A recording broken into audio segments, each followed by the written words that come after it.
Yeah, I mean, there was no doubt for me that going in at Man U was a bit nerve-wracking, and I was like thinking, yeah, am I going to be able to have an influence here and help, and Mm. how's that going to go? So for sure, I felt a bit of that. I was then able to see what kind of top level video analysis looked like, but it was going through a transition where they brought Jesse in to kind of bring Ralf Rangnick's style of football, the Red Bull style of football, to the club. That was always the plan. Yeah. That they then were going to bring in Julian Nagelsmann to take over, and Ralph would then step back into the kind of sporting director role. Right after that, Ralph kind of called me and said, Ewan, we maybe brought you to Moscow too soon. I would love for you to come and join me at Man U. The plan, like I said, was for Kieran McKenna and Martin Park to stay. But the day I arrived, Kieran came actually and spoke with Ralph and said that he got the opportunity with Ipswich. It was a lot of work, and it was a lot of hard work and long hours. Mm. Jesse is, I mean, you probably saw him on Monday Night Football. I was laughing because he's moving all over the place. I'm like, the cameraman has to zoom in and zoom out and keep up with him. He's high energy. I came off of that being like, look, I've been able to connect with Bruno Fernandes and Scott McTominay. I've been able to help some of these players, and being in the Premier League was phenomenal for seeing how teams were challenging us and how we could try and solve it, and then come down at halftime and try and make adjustments and see if it helped in the second half. For me, it was a adrenaline rush. Yeah. Hello and welcome back to the Chris Gill podcast, and today's guest is Ewan Sharp. So Ewan is a professional football coach and analyst, and so far in his career he has worked in the US, in Canada, in Russia, and right here in England for both Manchester United and Leeds United. So Ewan's worked with some top clubs and some very elite players and coaches, and has a close working relationship with both Ralf Rangnick and Jesse Marsch. So in this conversation, we speak about Ewan's journey, the types of things that he is looking at as an elite coach and analyst, but also Ewan actually shares his screen and gives a presentation in terms of how he would prepare for a Premier League game. So that's really, really interesting. So if you do find value from this video and enjoy it, please do consider giving it a thumbs up. And of course, if you haven't yet subscribed, make sure you do hit that subscribe button. One final thing before we get into the conversation, I want to give a quick shout out to the sponsor of today's video, which is the APFA, or the Association for Professional Football Analysts. So being a football analyst myself, this partnership makes perfect sense. So this is an association created by analysts for analysts, and they're doing a great job supporting people working in the industry. So there is a link down below, but more on those guys later. Let's get straight into today's video. Ewan, welcome to the channel. How are you doing today? Yeah, good, Chris. Yeah, thanks for having me on. Yeah, no, I'm really, really looking forward to this. So we had a little chat yesterday, didn't we? And to be honest, when you were saying some interesting stuff, and I'm thinking, Ewan, just kind of save it for tomorrow, save it for the podcast. So hopefully we'll touch upon some of them things. So perfectly. So what I'll do first off, Ewan, for those that don't know who you are, I'll pass it over straight over to you. So who are you, and what's your current role within sport? Yeah, thanks, Chris. Yeah, I appreciate being on the show. Yeah, I mean, so I'm currently not with a club at the moment, but I've most recently been with Leeds United as a coach, as an assistant coach. But I have a background in analysis, video analysis, so I kind of often had a coach slash analyst role, Yeah. sometimes with different names. But yeah, so most recently with Leeds United, but then yeah, prior to that was with Man United with Ralf Rangnick, and then spent a brief period in Moscow with Lokomotiv Moscow, and then prior to that I was working in MLS. So yeah, again in different roles, kind of coach and analyst, but always kind of intertwining the two. Yeah, yeah. So, because that was one thing I did have wrote down. If someone asks you what you are, and do you say a coach? Do you say analyst? Do you say a bit of both, coach slash analyst? Because obviously the lines are blurred, which we're going to speak about a lot in this conversation, I'm sure. But do you see yourself predominantly as a coach or an analyst? How does that look? Yeah, I mean, in my mind, I see myself as what I think is a modern day coach. Yeah. I think I mean, I often tell people that I do the analyst side, and I want to make sure that they understand that that's a big part of how I got to where I've been, Mm. is through being good at doing video analysis. But yeah, for me, I think with the technology and the advancements of how we're able to analyze games and the footage which we get, more and more coaches have to be capable of using video in various ways and to various degrees. But for me, I see myself as a modern coach, because I'm on the pitch. I'm on the pitch connecting with the players, helping running training sessions, doing all the things that the traditional coach would do, Yeah. but I'd do more than the traditional coach does with video for sure. So Yeah, definitely. So, because one thing we will come to later is I want to kind of go through maybe an average week so we can look at that split between being on the grass, being behind your laptop as a kind of analyst role. So yeah, we'll definitely come to that. But what I thought would be good to kind of start with you is just kind of paint the picture of kind of where it all started. So I want to kind of understand a little bit more how you've gone from Stirling, you know, you're a Scotsman, you've then ended up in yeah, the US, you've had Canada, you mentioned Russia, obviously yeah. back over to Yorkshire and now back over to the US. So where did that all begin then, you? So obviously you played as well, didn't you? Did you play? Is that what you went over to the US for originally? Yeah, yeah, it was on a football scholarship is Hmm. what brought me to the US. But yeah, I mean, I you know grew up in Stirling and just at that point loved playing football. And I was kind of 16 at the time when I was kind of thinking, okay, you know, I'm not sure what I want to do after high school. I'm not, you know, I wasn't good enough at that point to be getting professional contracts coming my way. Yeah. And I kind of felt that the challenge of being that kind of 16, 17-year-old in the UK and looking at universities, I didn't really know what I wanted to study. Yeah. So I kind of felt like the university system in the UK is set up that you apply to a program, you know, a course that you want to do. Whereas in America, you apply to go to university and then you can decide what course you want to do whilst you're there. Hmm. And on top of that, you know, the idea of a scholarship and the American collegiate sports system, I think was for me was exciting, was interesting, and I felt like it looked like a close second to the Hmm. professional game. And you know, on top of that, I grew up watching a lot of American TV shows and thought, you know, yeah, you know, I thought I was going into the kind of the OC or living the lifestyle that they have on Friends, you know, like I Yeah. kind of excited by the prospect of going to America and trying something different. So I moved over a few weeks before my 18th birthday Hmm. to a small school. The coach had a connection with the coach through a family member. Yeah. My uncle connected me with him, so he was Scottish. Hmm. He came and watched me play when I was 16, I think, and said that I would be good enough to get a scholarship. And then a few months later, called me and said that there'd be a scholarship for me at his school at Mercyhurst University. So um, I thought about looking at other places, but in the end, I felt comfortable with that coach and was excited about the idea of it. So I jumped on that and ended up in Erie, Pennsylvania for 4 years, where I played in college, and then I was able to do a degree in sports Yeah. business management. Nice. So obviously you started then, like you mentioned, scholarship playing. But when did the coaching? You said you kind of realised that you probably weren't going to make it as a professional footballer. So when did you Yeah. start taking coaching seriously? When did you first kind of do your qualifications with that?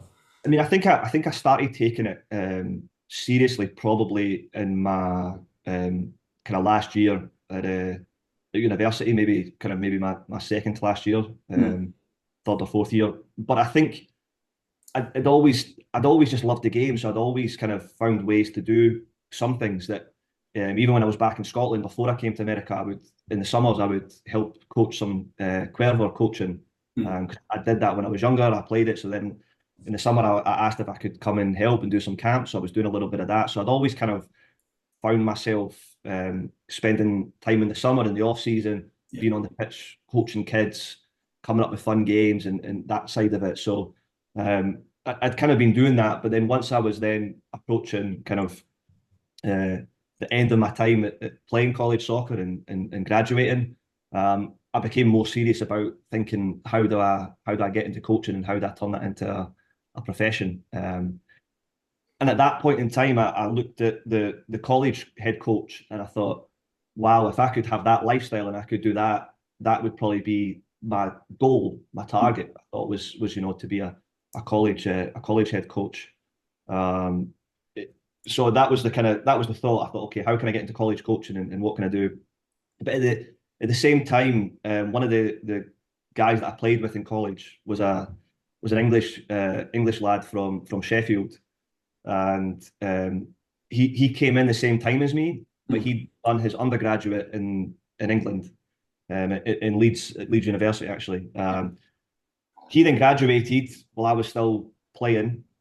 He went back to England and started working as an analyst for Sheffield Wednesday. And I thought it was interesting. I didn't really know about this this analyst role. Hmm. So I kind of reached out to him, said that, you know, close to graduating. I'm interested in what you're doing. Can you tell me more about it? Kind of point me in the right direction to learn some of the things that you're doing. So he kind of started giving me some advice, told me to do a pro zone course, and told me about some different softwares that he was using. He actually then ended up returning to the States and went to the University of Virginia. His name's Oliver Gage, and he's since worked at University of Virginia. He's gone on to work with Houston Dynamo in the Canadian Soccer League. But anyway, he kind of showed me the video analysis side of it. And in that moment, I thought, wow, that's interesting because I can learn to do this. I'm academic, I'm good with computers. I can learn how to code games and look at data and understand some of these things. And that just differentiates me as a coach. So he had some success at the University of Virginia, and I kind of then piggybacked off of that and told college coaches that I've seen what he's done. I've learned some of the tools. I can do some of the things that he does. I can do that for your college program. So I spent a long time, the sort of summer before I graduated, sending emails to college coaches saying, I can come to your program and I can work as a sort of graduate assistant coach, but also doing video analysis. So I got an opportunity to do that at Northwestern University. I had then a brief period where I was kind of graduated, but didn't start yet at Northwestern. So I spent that time, I went to New Jersey and started coaching with the New York Red Bulls. They have a big youth training programs where they kind of, they would train coaches twice a week. So you would go in for like a kind of coach education, and then you would spend your evenings coaching club teams in the local area. So I actually started doing that and did that for 6 months, and then went to Northwestern. So for me, that kind of gave me a good grounding of more experience on coaching, more education on how to coach. I did some of my sort of US coaching licenses at that point, and then also had this ability to do some of the video analysis. But at that point, I felt like I was quite basic and not sure that I knew that much. But I kind of took to it quite quickly, and then was able to spend 2 years at Northwestern where I got a master's degree and spent 2 years working with their program. Yeah, no, that's interesting. Obviously, you mentioned Ollie there, who I know Ollie, and people watching this may also know of Ollie. He's now, running the APFA as well, which is a sponsor of this video. So, Ollie's done, been involved in analysis for a long time. So, it's interesting because you said that you got your masters as well, Ewan. I want to ask you, it's quite interesting. So, what that is in business management and this kind of organizational leadership. So, what role do you think that's played in your coaching journey so far? Did you learn any transferable skills in that? Yeah, for sure. I mean, so I did the sports business undergraduate, and then I spent a little bit of time at my undergraduate school at Mercyhurst doing a sports leadership certificate, which was a graduate certificate, and then I went to Chicago and I got the master's degree in organizational leadership. And for me, that was really interesting because it was from the business school. But because of having an undergraduate business degree, I was able to focus more in on the organizational leadership component. So the degree I got was a master's degree in business administration, so an MBA. But I was able to kind of focus on the organizational leadership part, which for me, I would go into some classes and I would be thinking, okay, I'll just get through this. But then all of a sudden, sitting there going like, gosh, there's so much of this which is transferable to how you think about coaching and how you think about getting most out of people and creating change in an organization and motivating people and all these different things. And I mean, even when we get to the end of this, and I know you're going to ask me about some book recommendations. I think that was a period where I was reading leadership books. I was talking to professors about leadership and how to change things. So I think you don't always feel like I don't feel like I always directly get to apply the like it's not like you take something out of the textbook and you say, okay, I remember this and I do it.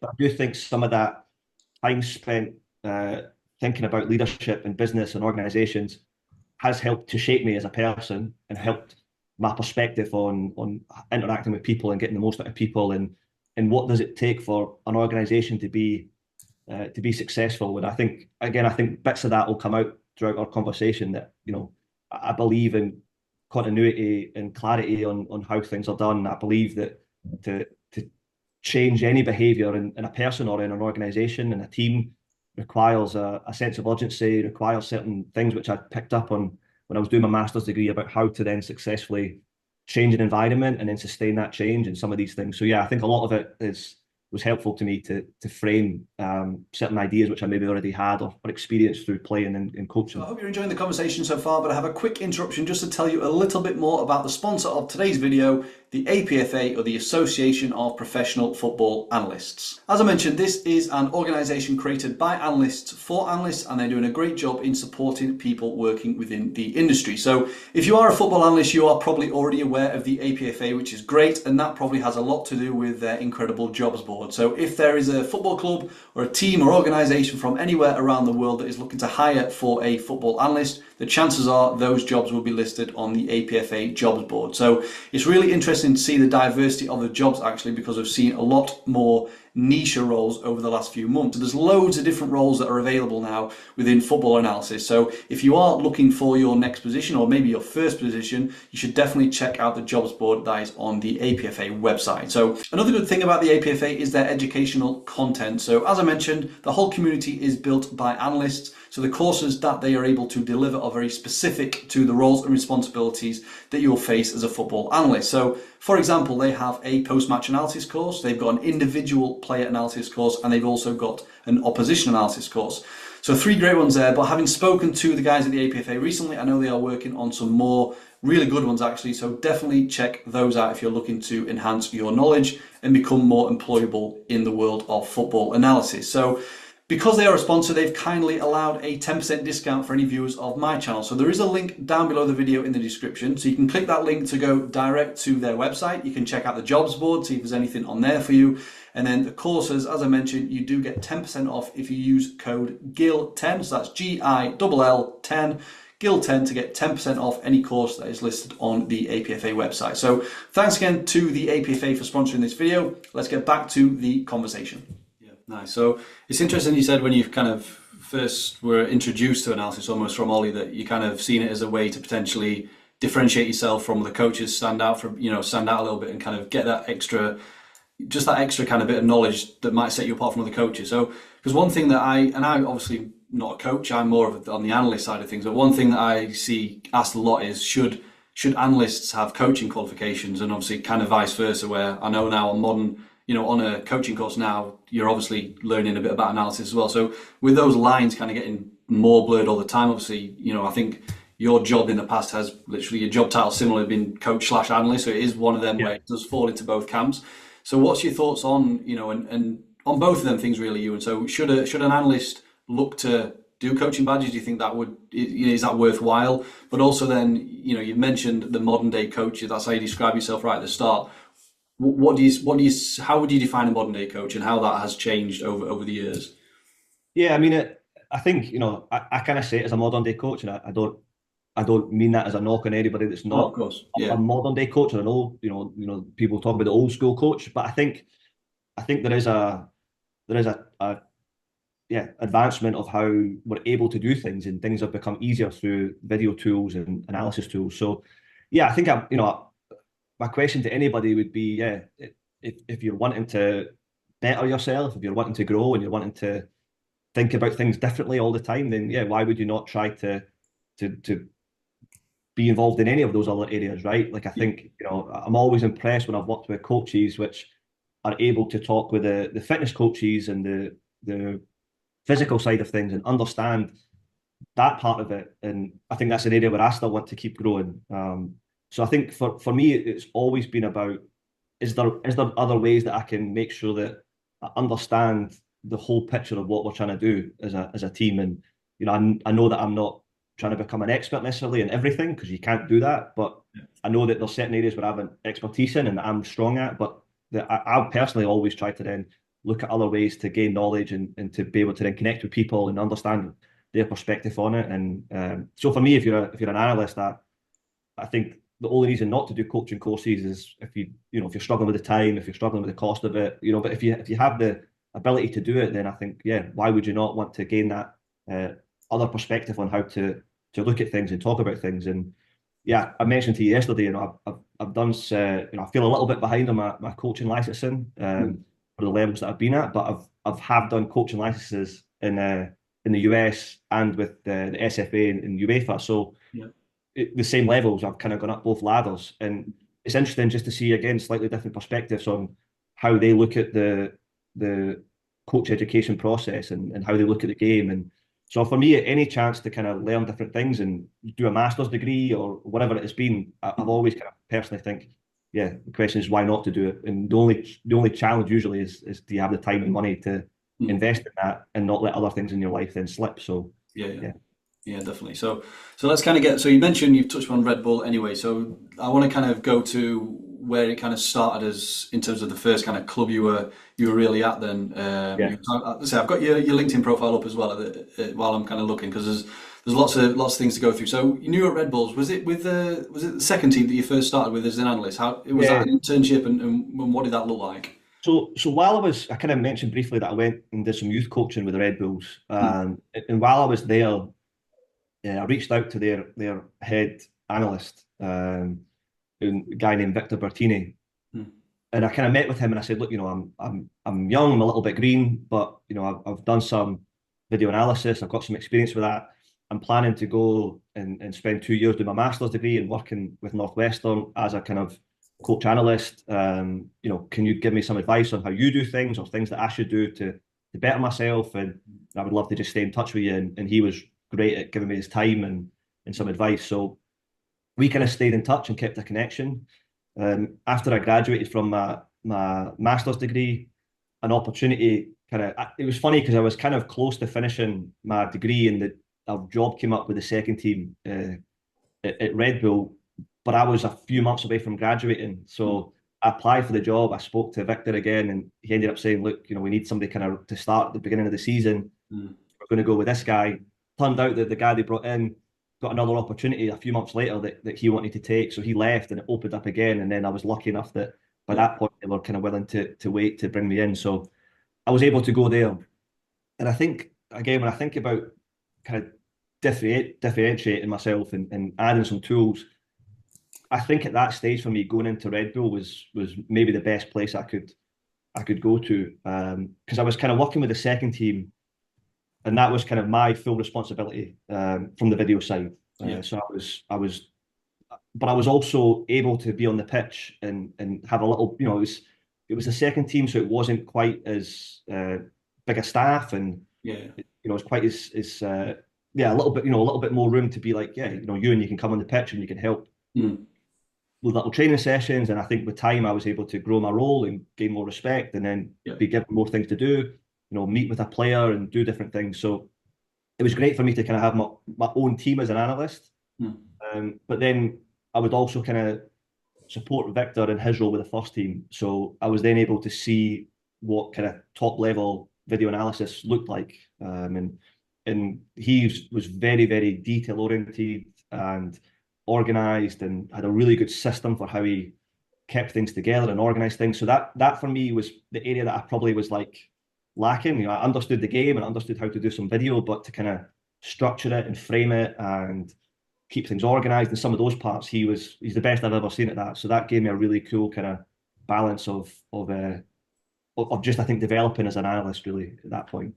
Yeah, I think a couple of things to take from that, Ewan, is because it goes back to what you said about Ollie initially as well. Like the fact that you're not afraid to ask, how do you do things? Can I learn from you? And I think Yeah. that being proactive is obviously a key to kind of finding opportunities within sport. But then also, I think people underestimate how much of a role luck plays as well. Like the fact that Oh, you couldn't get there because the other guy had the role, but then he found another job, and that opened it up for you. And 100%. then that's obviously led to moving to the first team of Red Bull, which partnerships Yeah. there, then moved. Basically, it's just led to all the different roles you've had. So it's really fascinating to see that how much of a role luck actually does play. But that's kind of what you create yourself in terms of putting yourself out there and making them connections. So that's Yeah. that's really interesting. And so from the second team then to the first team. So is it the first team coach at the time? Obviously Red Bull, and we'll get on to kind of working with kind of Jesse Marsch at Leeds. Obviously he's Red Bull as well. So Yeah. where did all this kind of fit together? Because was Ralf Rangnick involved with Red Bull at the time as well? Where did Yeah, all yeah, that? yeah. So when I went in at New York with the Red Bulls, Jesse Marsh was the head coach of the first team at that point. Yeah, Victor Bertini was then working with him as the head analyst. He had Chris Armis as his assistant coach at the time, and at that point, yeah, Ralf was with kind of Leipzig and overseeing the sporting side of the whole of Red Bull, essentially from Salzburg, Leipzig, New York, and they had a club in Brazil. Things changed a little bit with Salzburg when they kind of went into the Champions League together and started playing in Europe together, and certain rules put in. So that changed a little bit. But yeah, Ralf was kind of involved in all of it. But at that time, was mostly focused on Leipzig. They were newly promoted kind of to the Bundesliga, and that was the kind of the focus. And I think part of what was interesting at kind of with Jesse coming into New York was that Red Bull had been around for a while in New York and had a lot of success with Thierry Henry as a player and Mike Pick as the head coach, and but it was going through a transition where they brought Jesse in to kind of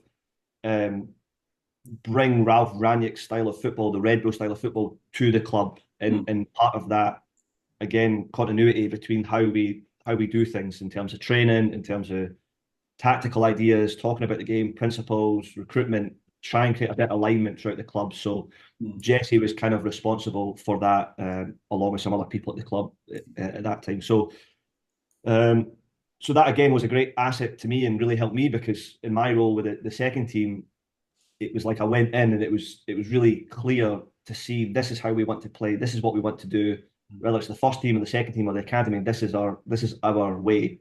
So it made it my job easy to look at games and recognise, are we doing this or are we not? And how can I then show the coaches that? And from there, then Jesse ended up going to Leipzig as an assistant coach midway through one of the seasons to work with Ralf Rangnick as the head coach in Leipzig. At that time, Chris Armis then stepped up to become the head coach with New York Red Bulls. And Victor was still with us. But after Jesse spent 1 year in Leipzig as a head coach, he then left and went to become the head coach of Salzburg.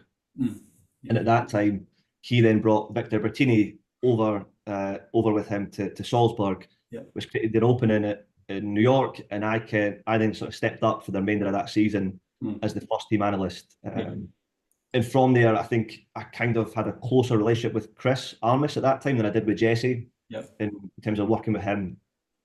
So I kind of then worked with Chris for the rest of that season. The following season, worked with Chris, closely, and then that kind of helped build that relationship. So I hope you're enjoying the video so far, but I have a really quick interruption for anybody with an interest in video analysis. So if that's you, please do click the link down below the video for In Play Online. So just to give a quick overview, because I think it'll be relevant to a lot of people that are watching this particular video. So In Play Online is a cloud-based video analysis software. So it allows you to tag your videos, and when you've done your tagging, that includes adding labels, adding comments, adding notes and voice notes even, and you can even illustrate and draw over your clip. So if you are an aspiring analyst looking for your job and you want to create a portfolio of work, if you're a scout looking to make your kind of reports a little bit better and more animated, if you're a coach looking to get into analysis a little bit more, then this tool will be great for you, because it starts at just £15 a month. So once you've done your analysis, you can add all the clips to different playlists, which can be downloaded and exported offline. You can put them into presentations and also share them to different people within your team. So it comes with a whole bunch of other features, but I'll let you click the link down below if you are interested. As I say, packages start at just £15 a month, so it's a very affordable solution if you are looking for something to help with your video analysis. So that's it for the interruption. Let's get back to the video. Yeah, nice. This is the whole, not really related too much, but I will say I did a recent episode with all about multi-club ownership, and we did speak a bit about Red Bull and their kind of model. So I'll link that down below for anyone that wants to check that out. So that's really interesting. It's just kind of good to paint a picture of where these people are at that time in your career as well, and how you then later reconnect with them and work with them in different roles. So we'll get on to the roles then, Ewan, in terms of. So you've mentioned the names, obviously Ralf Rangnick, people will know, Jesse Marsch, etc. So at this point, they've moved on. You're at the Red Bull first team now, and then you go over to Moscow from Red Bull. Is that right? No, so the one step. Toronto. I missed Toronto. I'm sorry. Toronto. So So just to kind of frame that a little bit too. So after Jesse went to Salzburg as the head coach, and I was now working with the first team. Yeah. Ralph then uh, was the head coach in Leipzig just for one season. That was always the plan. Yeah. That they then were going to bring in Julian Nagelsmann to take over, and Ralph would then step back into the kind of sporting director role. But at that point, I think Leipzig was then sort of was much better set up. So Ralph actually did spend more time now traveling and spending more time with the other clubs as well as being at Leipzig. So during that time when kind of Chris was in charge and I was working closely with Chris, Ralph would come over and spend time with us and see how we were doing training, how we were doing video meetings, how we did different things, along with kind of his right hand man, Lars Kornetka. That was where I kind of built a relationship then with Ralph and Lars, and we're now, I think they were impressed with the way that we were working. Chris, myself, Bradley Carnell, CJ Brown, the other people that were there. But they were also then able to kind of help provide us with some different ideas that they were doing in Leipzig or that they learned in their careers. So that was a really good learning opportunity. Anyway, at the end of one of the seasons, Chris left and I then joined him as an assistant coach at Toronto FC, which was a difficult challenge to go there. It was on the back of COVID.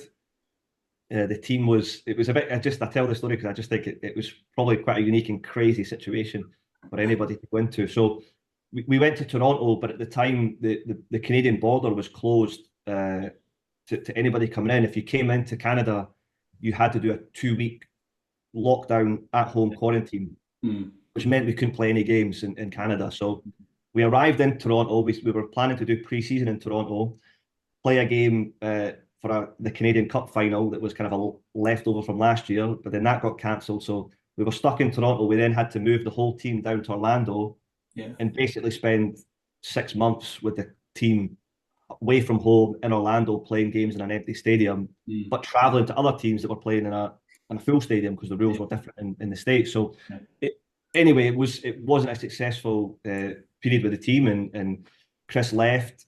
I stayed the rest of that season.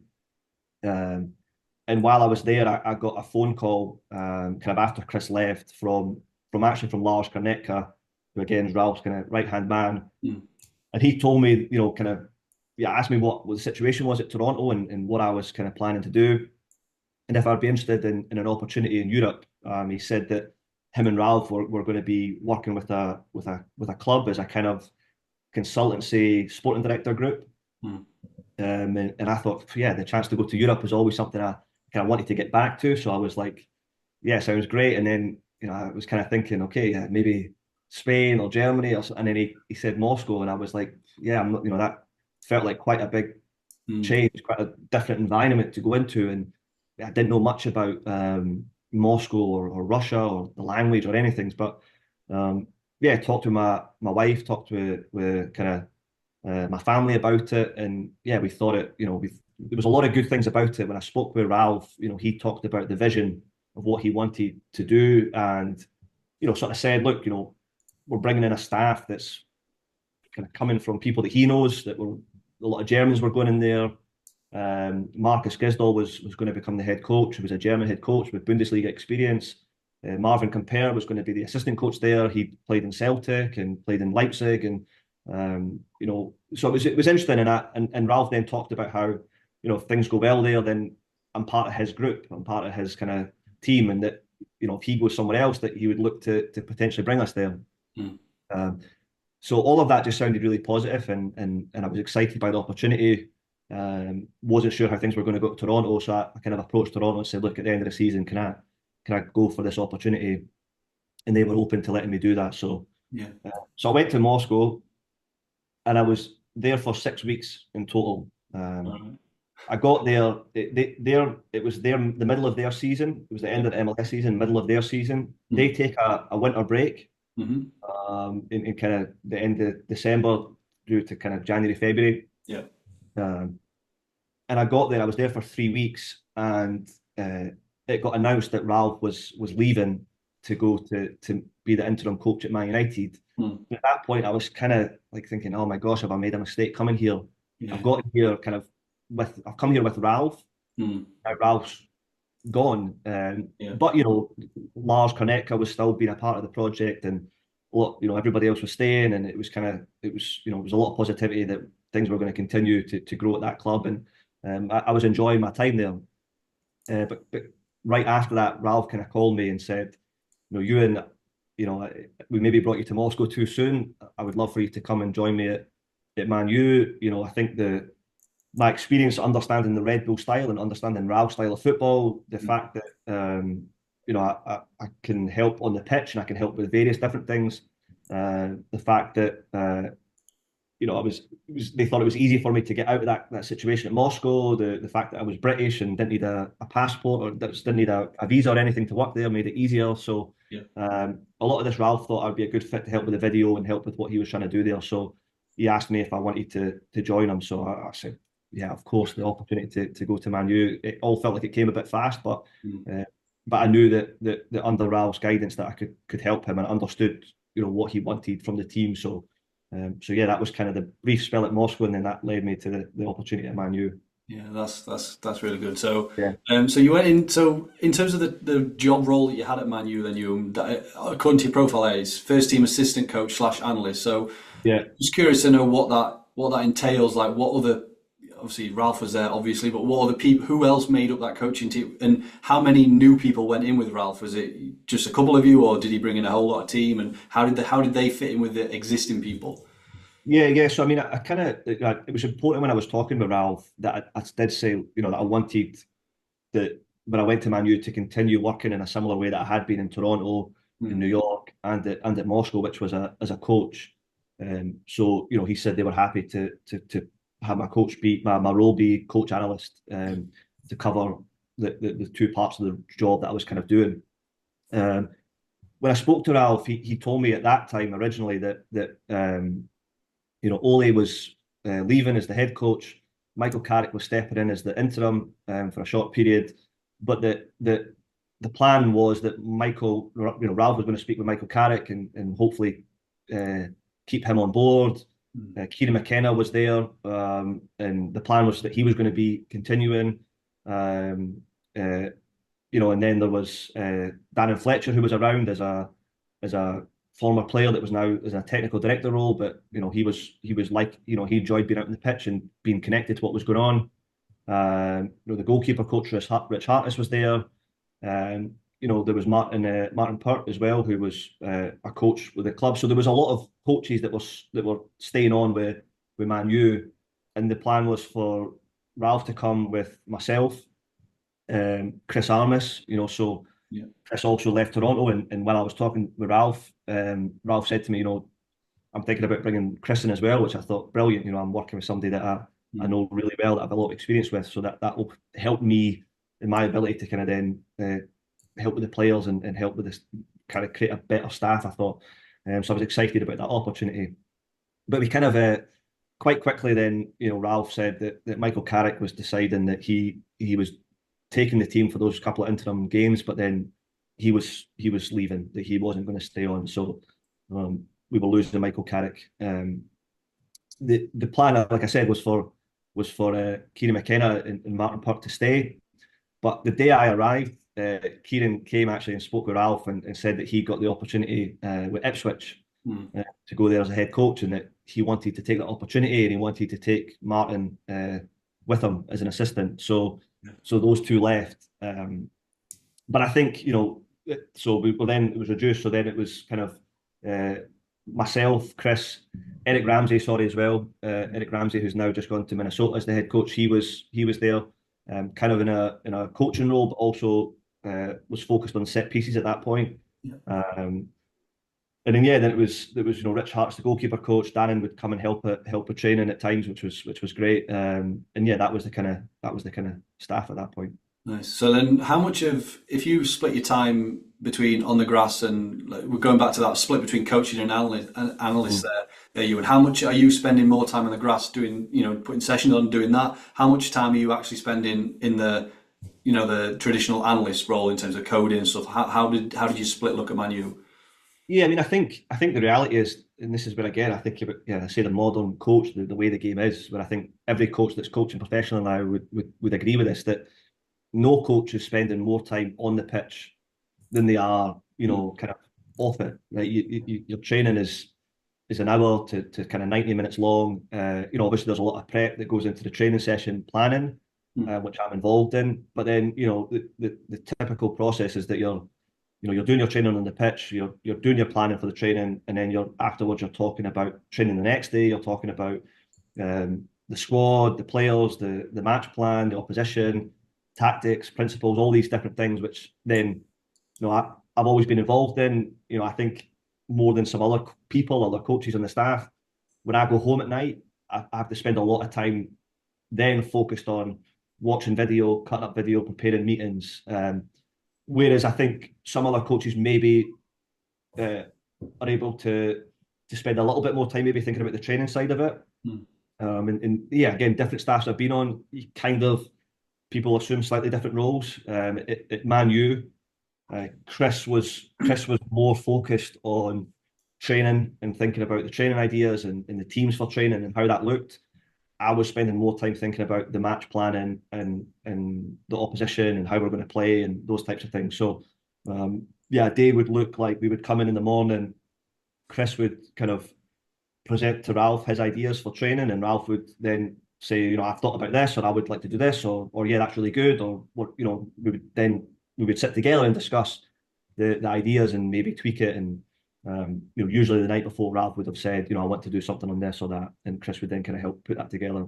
And after that, I would have prepared some video, and maybe we've got a meeting that day, and I would maybe then show Ralf, here's what I've got for the meeting, or maybe the meeting's the next day, and I'm saying, Ralf, here's some ideas that I'm thinking, or this is how a team plays, and this is what I wonder if we should try. And he'll say, well, what about this or what about that? And we then discuss the kind of the match plan and start to put that together. So that would be kind of the slightly different ways in which we were focused, in terms of the roles and how that worked. Yeah. One thing I do want to ask you is about, did you ever at any point, you hear people say that they kind of have imposter syndrome and stuff like that, because it is quite brilliant that you've gone from working the second team in an MLS club to, it doesn't it doesn't get bigger than Man United really, so you've gone that in a short space of time, and obviously you're working with these elite players. Is there any part of you that has a bit of worry? Or do these players know who I am? Like, am I going to be taken seriously? How do you? Because you said yourself you were a bit behind on your coaching badges the way you wanted to be because of the whole kind of being in different places and stuff. So how did you feel about that? You were in kind of the perception from the players, for example. Yeah, I mean, there was no doubt for me that going in at Man U was it was a bit nerve-wracking, and I was like thinking, am I going to be able to have an influence here and help, and how's that going to go? So for sure, I felt a bit of that. Quite quickly realised, that in that situation at Man U, who were maybe some of the players which I could have a closer relationship with and maybe influence more, and other players that, maybe they're more for Ralf to handle and Ralf to talk to, and so you kind of do that naturally, I think, and I think that's part of having a good staff, is that you recognise how to influence players in different ways. But I think what I quite quickly felt was that my understanding of how Ralf wanted to play meant that I had something to offer the players and the coaches, everybody there. So I quite quickly felt confident that, okay, there's something I can bring here, and there's something I can do here that's going to help this team and help Ralf. So from understanding what he wanted to then also being able to put that into video meetings, to talk about how we then implement that in training sessions and training ideas, I felt like I had experience with this. So that's what I would focus on. And then, for me, I wasn't trying to go in there and sit down with Ronaldo and say, you've got to do this, you've got to do that. I felt like that wasn't my area, my role to do. But what I would do is talk to players and say, look, this is what Ralph's looking for from you. Or in a training moment, going up to him and say, look, I can see that you're not quite getting it. We want you to be doing this instead of that. Do you understand why I want to do that? And you just talking to them and not saying this is what you should be doing, or making it seem like I know everything, and they don't.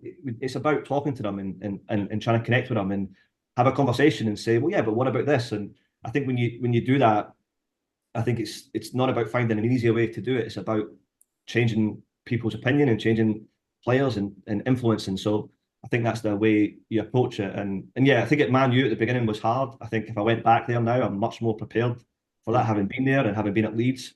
And I think, it's always funny that the moment I went from the second team to the first team in New York, you feel, yeah, it's a little bit a challenge. You're not sure about yourself. There's a bit of that imposter syndrome. Yeah. That when I went from there to Moscow, I felt a bit of that. When I went from Moscow to Man U, I felt a bit of that.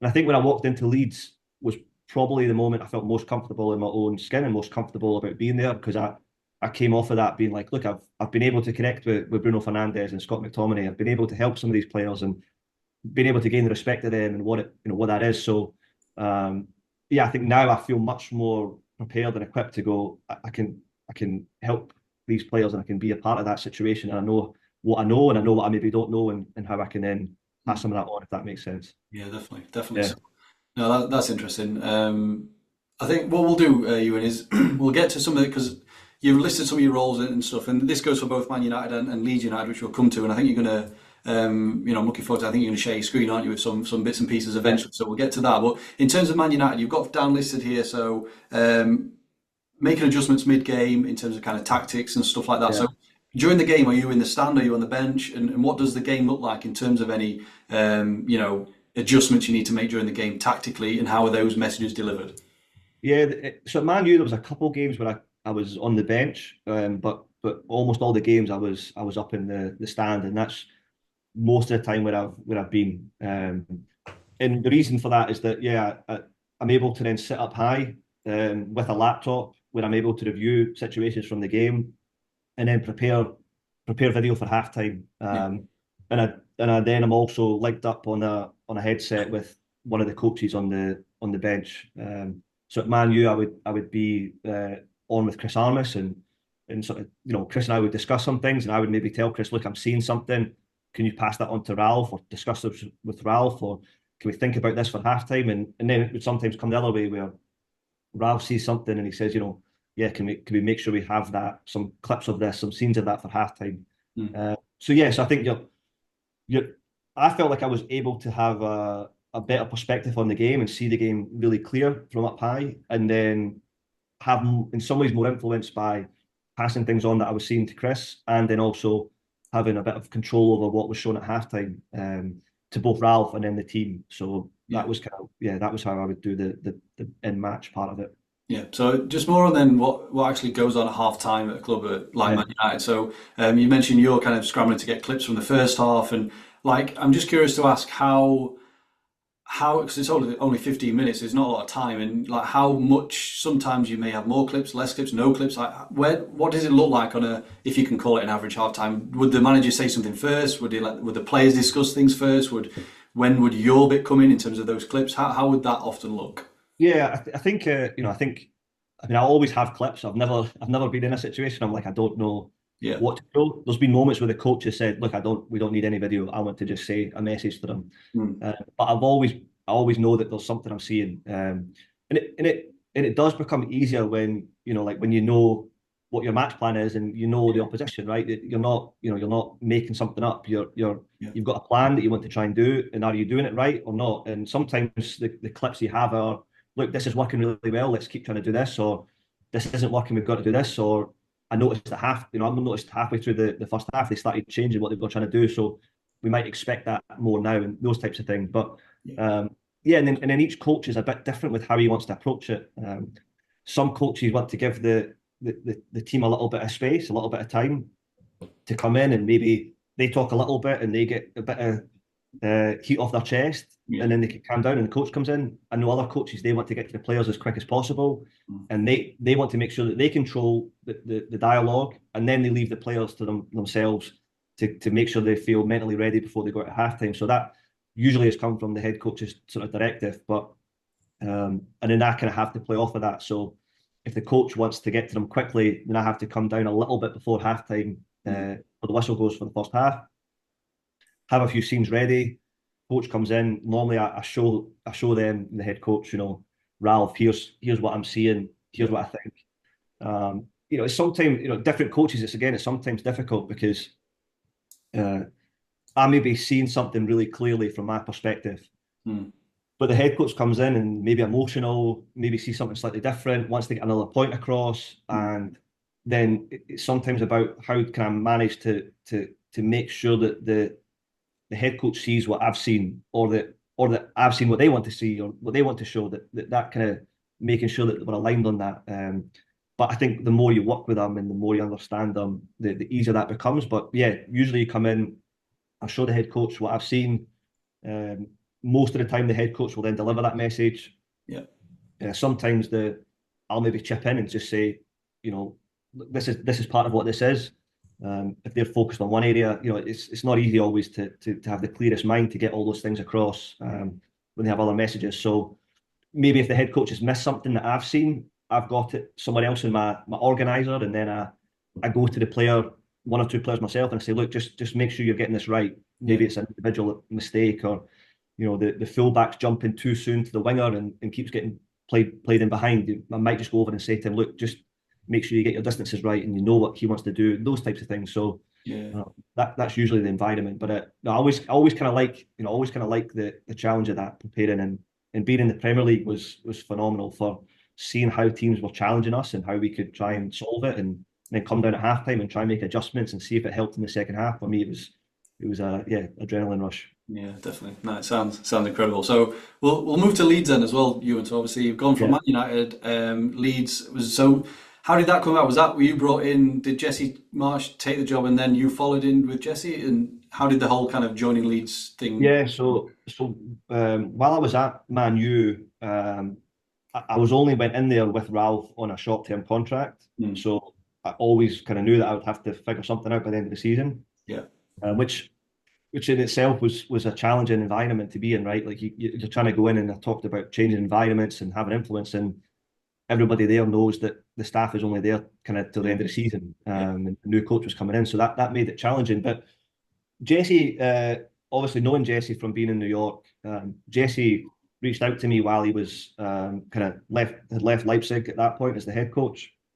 He was out of work, and kind of approached me saying that he had a few opportunities, a few different clubs he was talking to. So asked kind of my interest in potentially joining him with one of those clubs, and one of those clubs at the time was with Leeds, and then things happened quickly, and it became possible that he went there. Like Bielsa left, they brought in Jesse. I was still at Man U at the time, so Jesse sort of stayed, took the worked at Leeds without me for the rest of that season, yeah. kept Leeds in the Premier League, and then I was able to join in the summer when my contract expired with Man U, and then moved to Leeds with Jesse that summer. Yeah. Nice. So then the role that you had at Leeds, was that the same, pretty much the same role that you had in Man United? What were the differences Yeah, in those? the role was the same. The differences, well, again, just some of the ways in which we work slightly different. Jesse's maybe got a slightly different approach for how he wants some of his meetings to look, or how he organises the week and some of that. But was in terms of what I was doing, it was very, very similar, very, very similar role. And what was, just curious, that's what's it like working with Jesse? Because obviously he was on a lot of, it kind of went recently on Monday Night Football. He was breaking down the Yeah, performances, and that kind of went a little bit viral on Twitter in terms of the level of detail and the stuff he was going into. yeah. So, what's it like working with Jesse, and kind of is it, in terms of the level of detail that's required to work at that top level, even if you can?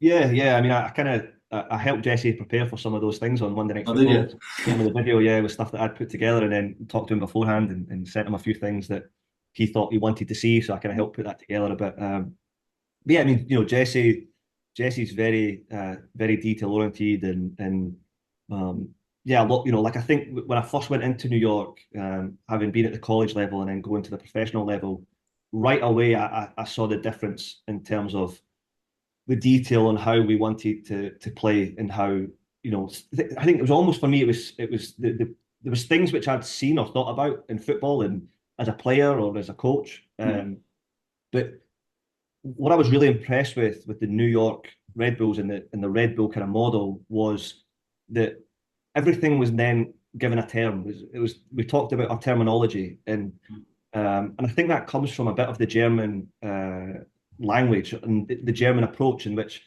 Germans like to put a lot of words together to make one word, to make one phrase that means something. yeah, So whereas in a you know, my favourite example or an easy example is the rest defence. I think it's Restverteidigung in German, which is one word. We then, and I think Jesse kind of in New York was, thinking of a way to call it, to talk about rest defence or talk about Restverteidigung in English, and went with rest defence, which maybe isn't the best name for it because it's not about resting. It's about the rest of the players that aren't involved in the play defending while you have possession. But I don't think that concept again is brand new. Coaches would talk about players. Can you stay connected? Can you think about if we lose the ball that you're close to that player, or you're think in English at that time in coaching that you had to use a bunch of words to say that. Yeah.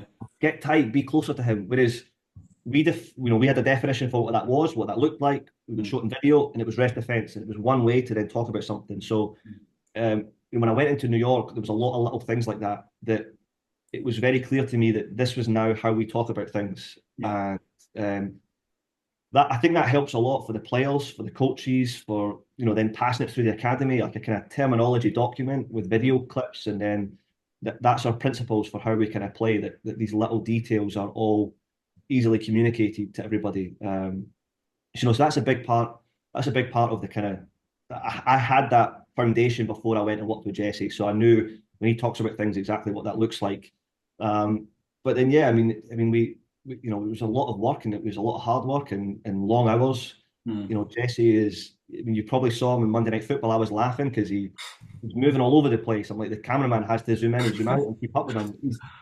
He's high energy, and I think that's why he fits with this Red Bull. I don't love calling it Red Bull football, but it's what it's generally known as. But that's why he's been brought in and been part of that Red Bull football, because it's in his personality, in his DNA to be high energy, high intensity, proactive, front foot.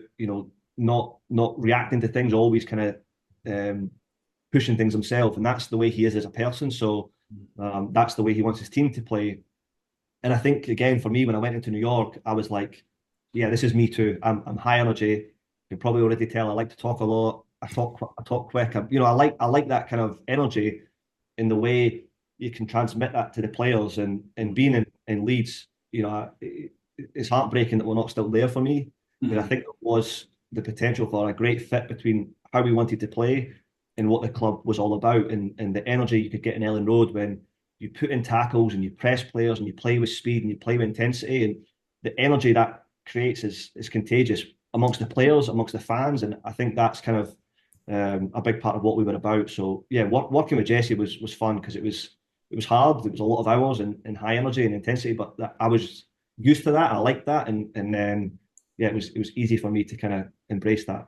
Yeah, nice. Yeah, seems like a very interesting character. So there's a few things I want to ask you about the kind of roles and responsibilities that you had at Leeds, Ewan. So, and again, I'm taking these from your LinkedIn profile. So what I'll do is a couple of questions on two of the roles that you've listed, and then we'll kind of hopefully talk over an average week. And I think that'll lead in nicely in terms of the thing that you've got to share with us as well. Yeah, so. great.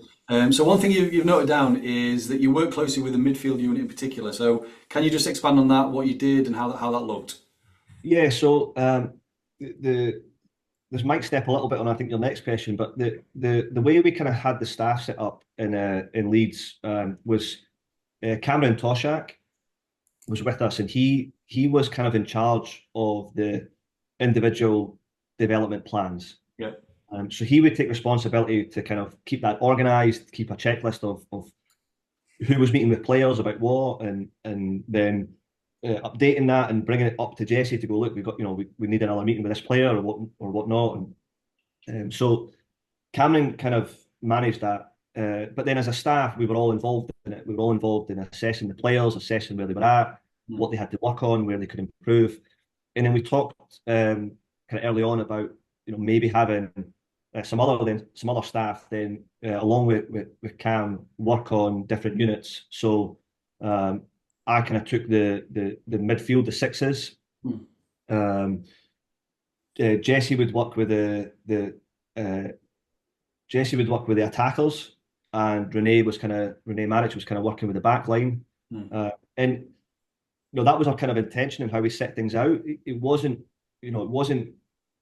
always so strict, if you know what I mean. It wasn't like, there would be times where Jesse was like, I want to work with the centre backs on this, or Renee said, I've got an idea for doing something with the wingers, or so we would interchange, but there was a bit of emphasis in that we would kind of focus on keeping an eye on that unit and thinking about things after training. So yeah, it would be things like, after, maybe the day after the game, if we were working with players that didn't play that day, maybe after the training session, I would take a couple of the sixes, a couple of the midfielders, the centre midfielders, and do a little extra work at the end on receiving between the lines, looking to play on angles, looking to play diagonal passes into the tens, and I would set up with little mini goals and things like that. And then we'd be sitting with maybe sitting with Tyler Adams and Mark Roker after games and going, look, I've watched the game, I've got a lot of scenes for a lot of players, and I've prepared some things for the team meeting. Then I would maybe then sit with those two players individually and say, Tyler, can you think about this? Or, you're doing this really well. Or, and I would sometimes make sure I'm having a little bit more of a check-in with those players because they were under my kind of, my kind of responsibility in some ways. So yeah. Because you're right. That was my next thing that I wanted to ask in terms of the individual unit meetings with players and then them IDPs you spoke about, individual development plans. I think I don't know why. I mean, when I think of IDPs, I just kind of mainly think like academy players, in terms of the young players coming through. But that is something. How would that look with the first team players? How often would you sit with the players and kind of just almost like check in how they're doing, and how does that look for the first team player?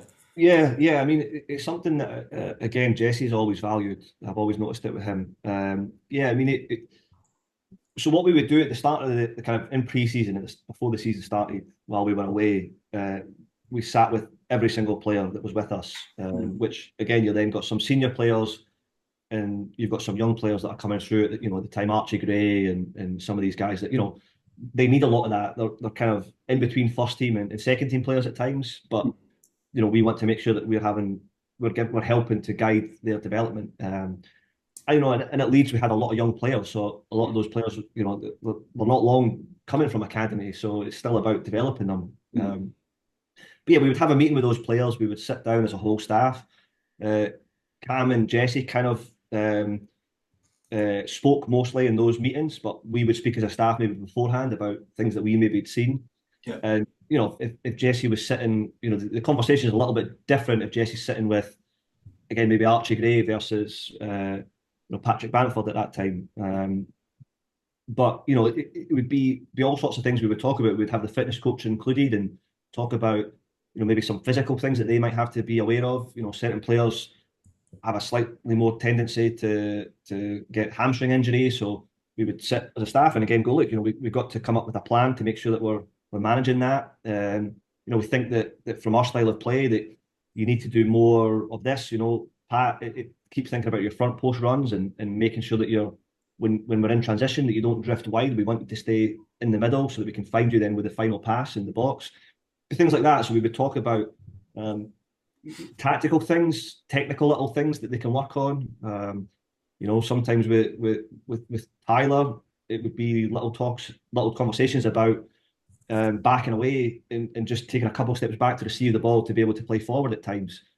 Tyler was phenomenal at counter pressing and stepping in and winning balls and playing forward. And when he had the ball, was really good at keeping it and driving with the ball and some of these things. But sometimes we noticed that he had a tendency to come one or two steps closer to the ball than he should, instead of just being a couple back, but he can now receive it and go out the other way. So we would say that to Tyler, and then I would show him some videos throughout the year to show if he was progressing with this. Maybe do some individual trainings with him now where he's working on that. And then once we had those meetings, we would do some things in between, like little kind of meetings, like I said, for example, with Tyler. I would then always, Cam would be on top of us to make sure that we put that down on a database that we've had those meetings. Yeah. So that then if we met with them later in the year, which we then, we had another great opportunity to meet with players individually during the World Cup break that happened that season, where we then, sat with the players and we said, look, we've talked with you a lot about this. We're seeing good development in it, good progress with it. Or, we've talked a lot about this, but we're not seeing a change from you. We've talked about you sprinting more in transition, but, we're not seeing that. We're not seeing enough of it.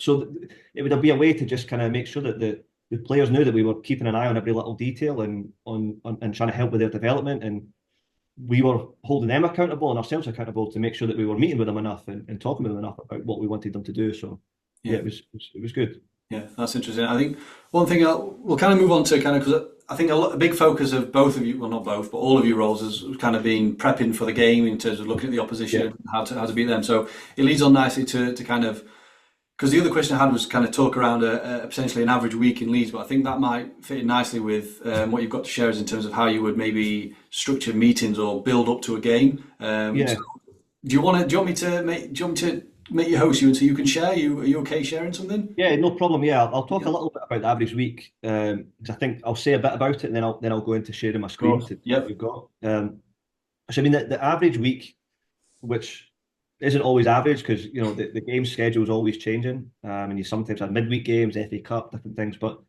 at least if we played Saturday to Saturday, Hmm. we would normally come in on Sunday after the game, and that would be an opportunity for us to check the players physically that had played and make sure that they were doing some rehab and doing some regeneration, which sort of helped speed up their recovery. Yep. And then the players that did not play, that were maybe played a few minutes or didn't get into the game, we would do a training session with them to make sure that they got a bit of a hit. And that would be a good day to work on kind of principles, individual things, smaller spaces. And then it would be day off on Monday, come in Tuesday, Wednesday, Thursday, Friday. And we would normally have the Tuesday session be a moderate, the Wednesday session be the highest load.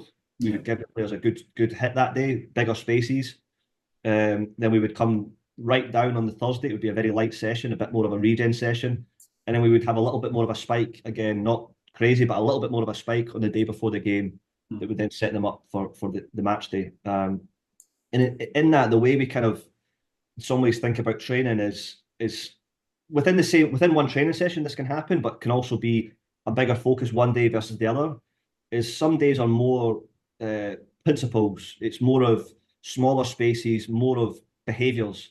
The behaviours that we want to see in the players that ultimately decide how we play, and that they're always kind of the constants for what we want. Yeah. And then we have days which are more of the planning days, the game planning days, the tactic strategy, that part of it, which is preparing us now for the specific match that we've got coming up. Yeah. So in that week, your Tuesday session is maybe more principle based. Your Wednesday session is bigger spaces, more tactical. Thursday's low load but more tactical. Hmm. Friday's more tactical. So you might have some of your principles in there, but those first earlier days of the week, you're doing your more principle based, behavioural based ideas to get the players primed for what we want, Yeah. and then you're sort of putting in the strategy for how that looks. Hmm.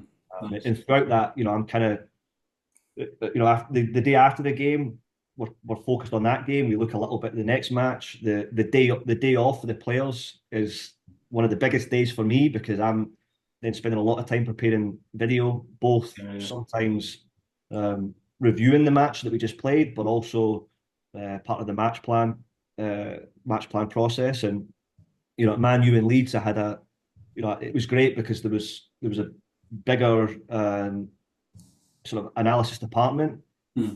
would then prepare a lot of things that I would then look at, and I would then kind of be responsible for taking some video that they'd already prepared and then structuring that into the match plan. And then, after that day off, that first day back, that Tuesday, more of a principal day, we'd maybe have a video meeting to review the game on the Saturday.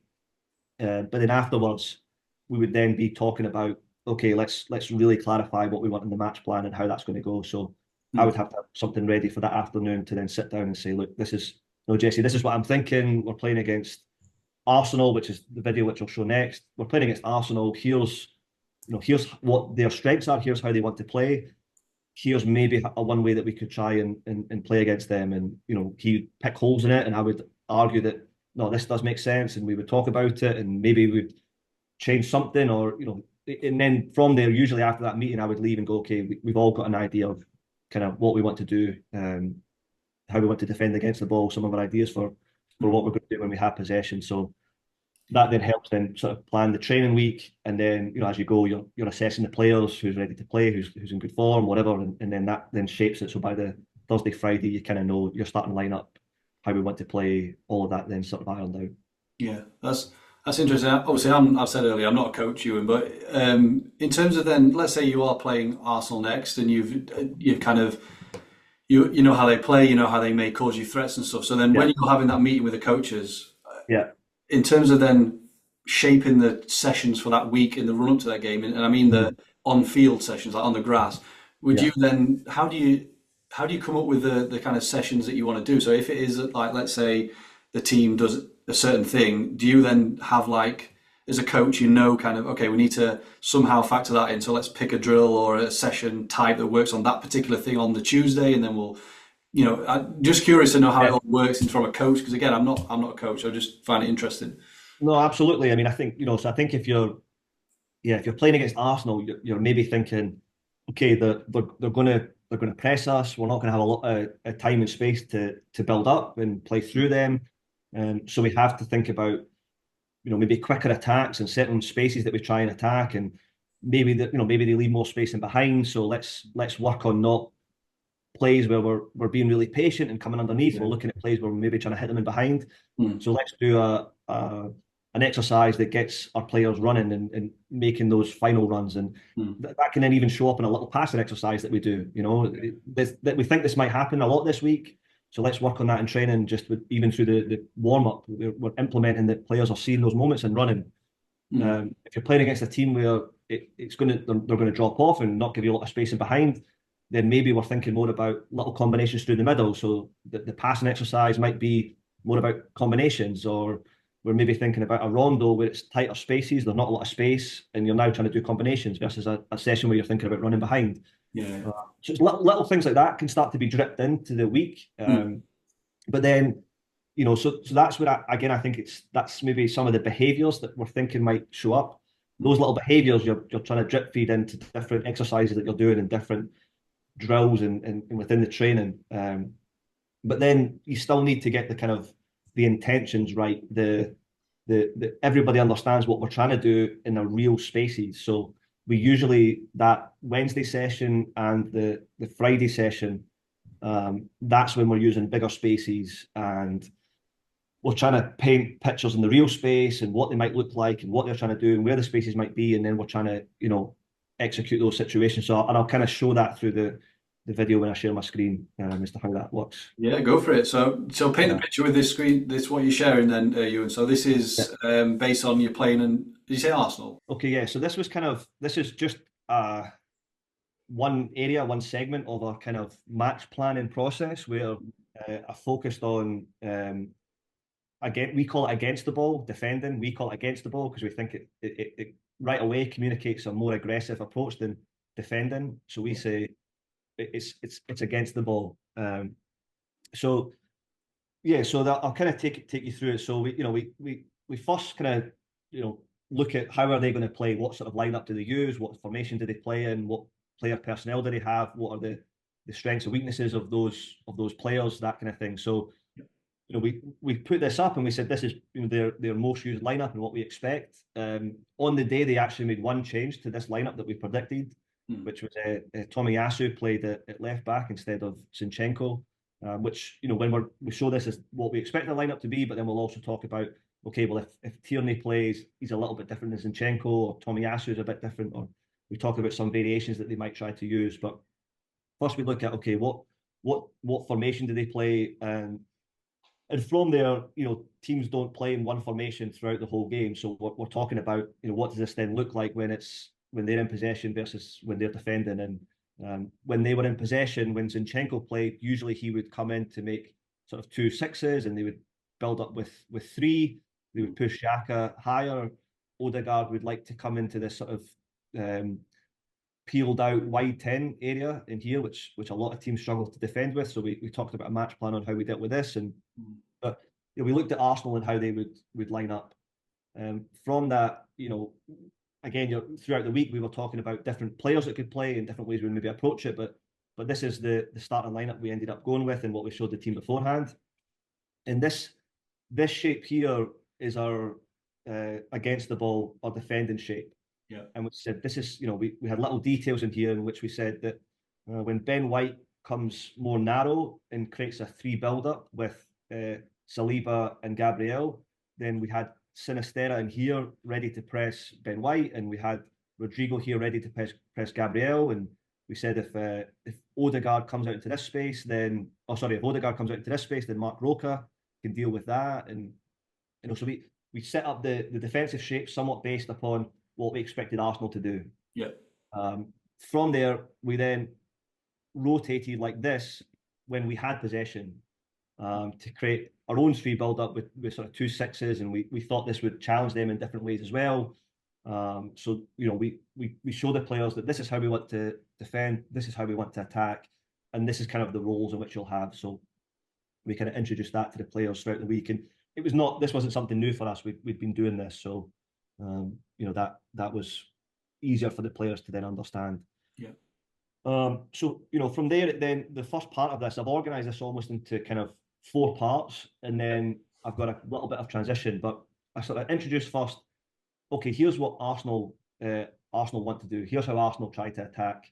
Then here's how we want to defend. Then I'll show us doing it in training, and then I'll show us implementing it in the game. That's the kind of process. So, from here, the idea was to show this is what Arsenal try to do on goal kicks. They spread the pitch, they push their wingers high. Gabriel Jesus comes underneath, and this is the setup. And sometimes they're doing this to then play long. So we said we don't want to get stretched and allow Ramsdale, who's got a very long goal kick, be able to put it into a wide open space. So we said, this game we're going to drop off and come to what we call pressing line 2, and we'll pick them up more in this part of the pitch to eliminate the keeper and eliminate this long ball. And we just sort of show then, okay, here's just an example of how far he can kick it, how wide open Fulham are in this moment, and it just takes for them to pick up one of these second balls, and now they're playing little balls in behind you and they're coming at you, and we wanted to avoid that. So we showed that that's what they want to do in those situations. We show here, in this situation, this is actually Martinelli rotated inside and Xhaka's wide, but quite quickly they then swap positions. But we show the players and we use some of these animations to show who's who, so the players are recognizing, okay, that isn't a 6, that's a left back rotating in, and they then look to sometimes play these passes. So we use, again, I think where I can come in and help is an analyst can put this together, they have the skill set to do it, but I think me understanding exactly what Jesse wants, I can look at the scene and I can predict what Jesse would like our players to be doing, which is to be more connected in here, to be a little bit higher in here, and controlling these spaces. So being able to move the players so the players can look and see, okay, that's the breakdown, that's where I should be, or that's where I'm going to be positioned.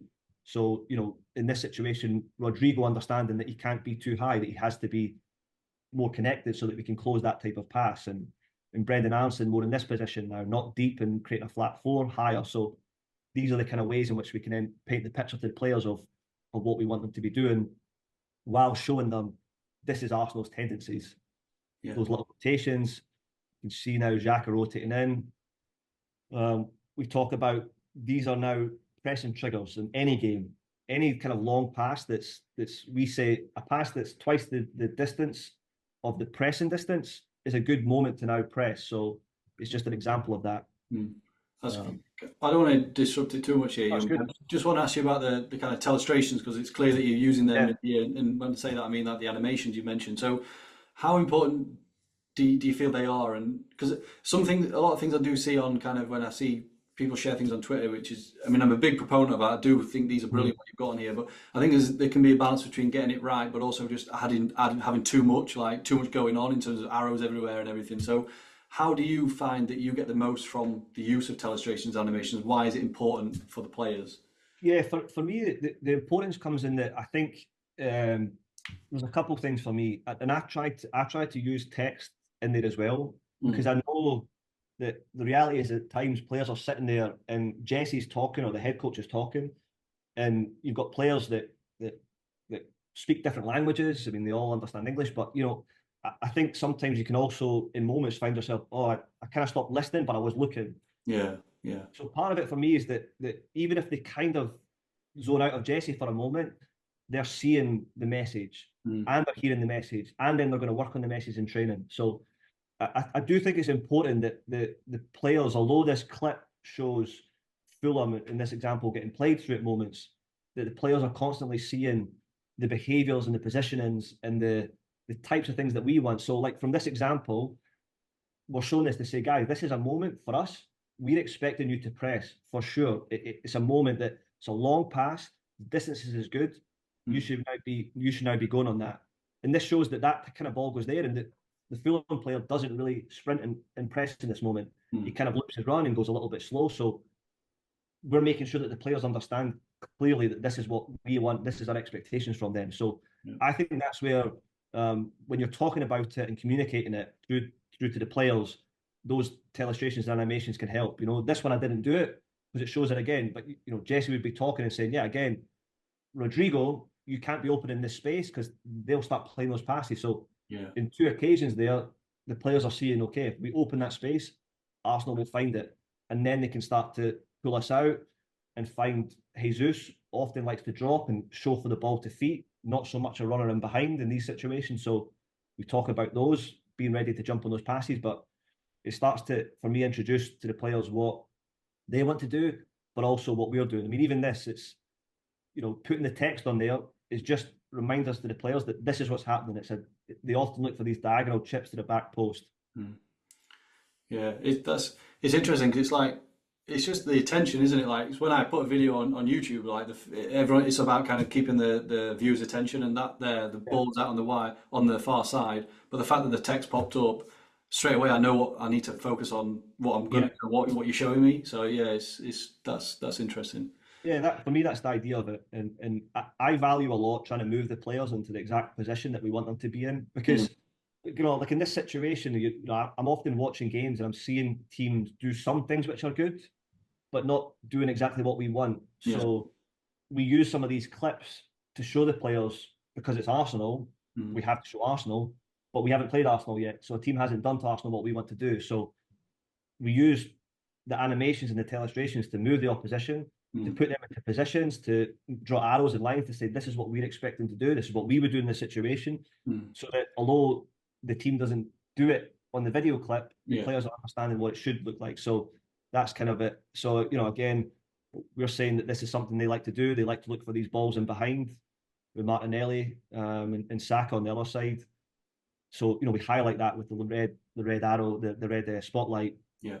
Again, then this clip plays a little bit on, and then again, it's the diagonal chip. So 2 times the players are seeing this diagonal chip. This is something they're trying to do. This is the space that often they look to target, so we've put that in red. The players are now visualizing that space and the importance of defending well in that space. You know, we use this last one just to show again a little tendency for the players that the Fulham player starts to get drawn out. Arsenal love to play this little interior pass and diagonal run, so we just show that this is what they like to do, and often then Odegaard is looking for the cutback cross. So this time it's Partey, I think, but.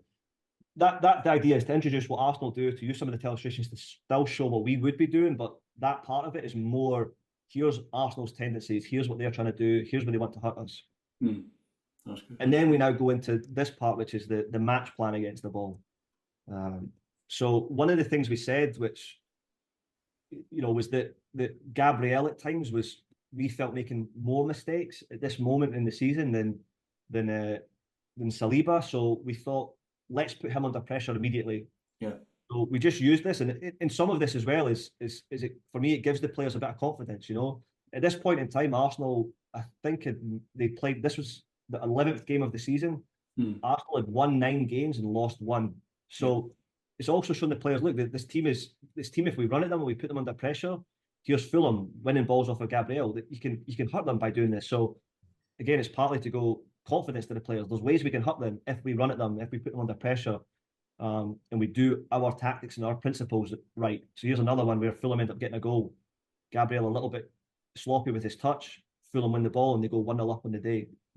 So we use then a player profile and some statistics to maybe look at and say, maybe here's one little weakness that they're experiencing right now. So Ewan, just so this whole presentation or similar presentation is this presented on the day of the game, the day before the game? Is it to all the players? How does that look? It's a good question. So the way I kind of pulled this video together through 3 or 4 different meetings, right? That I pieced together. So some of it's maybe shown up in different ways. we try to avoid showing the same clip twice to the players. We want to show different scenes. Mm. But the way this one was put together was, I think early in the week, like on the Wednesday, we showed some of what Arsenal wanted to do and introduced a little bit of what we were trying to do. Yeah. But then on the Thursday or the Friday, we maybe then show more of this part of it, this match plan part. I think potentially on Friday we then showed this against the ball match plan, because Thursday may have been more focused on us in possession and how we wanted to attack and what they would do defensively. Whereas so this part is now just against the ball, was maybe more of a focus for the Friday. So more of these scenes maybe showed up on Friday before we trained it on Friday. Yeah.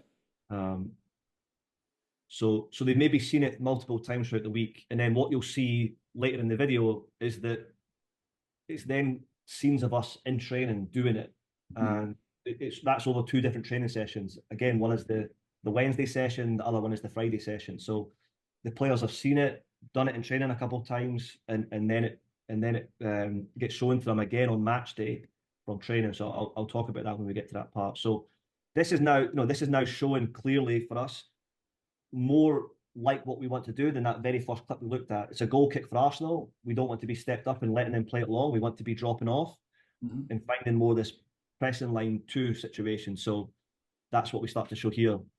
We felt that was good because then it helped with this rotation. There wasn't as much space in here. And then our match plan was press Gabriel. When the ball went to Gabriel, we would then sprint at him. For us, we're saying that the sprint here isn't enough for us. We would want to be sprinting faster in this moment, but tactically the shaping is close to us. Yeah.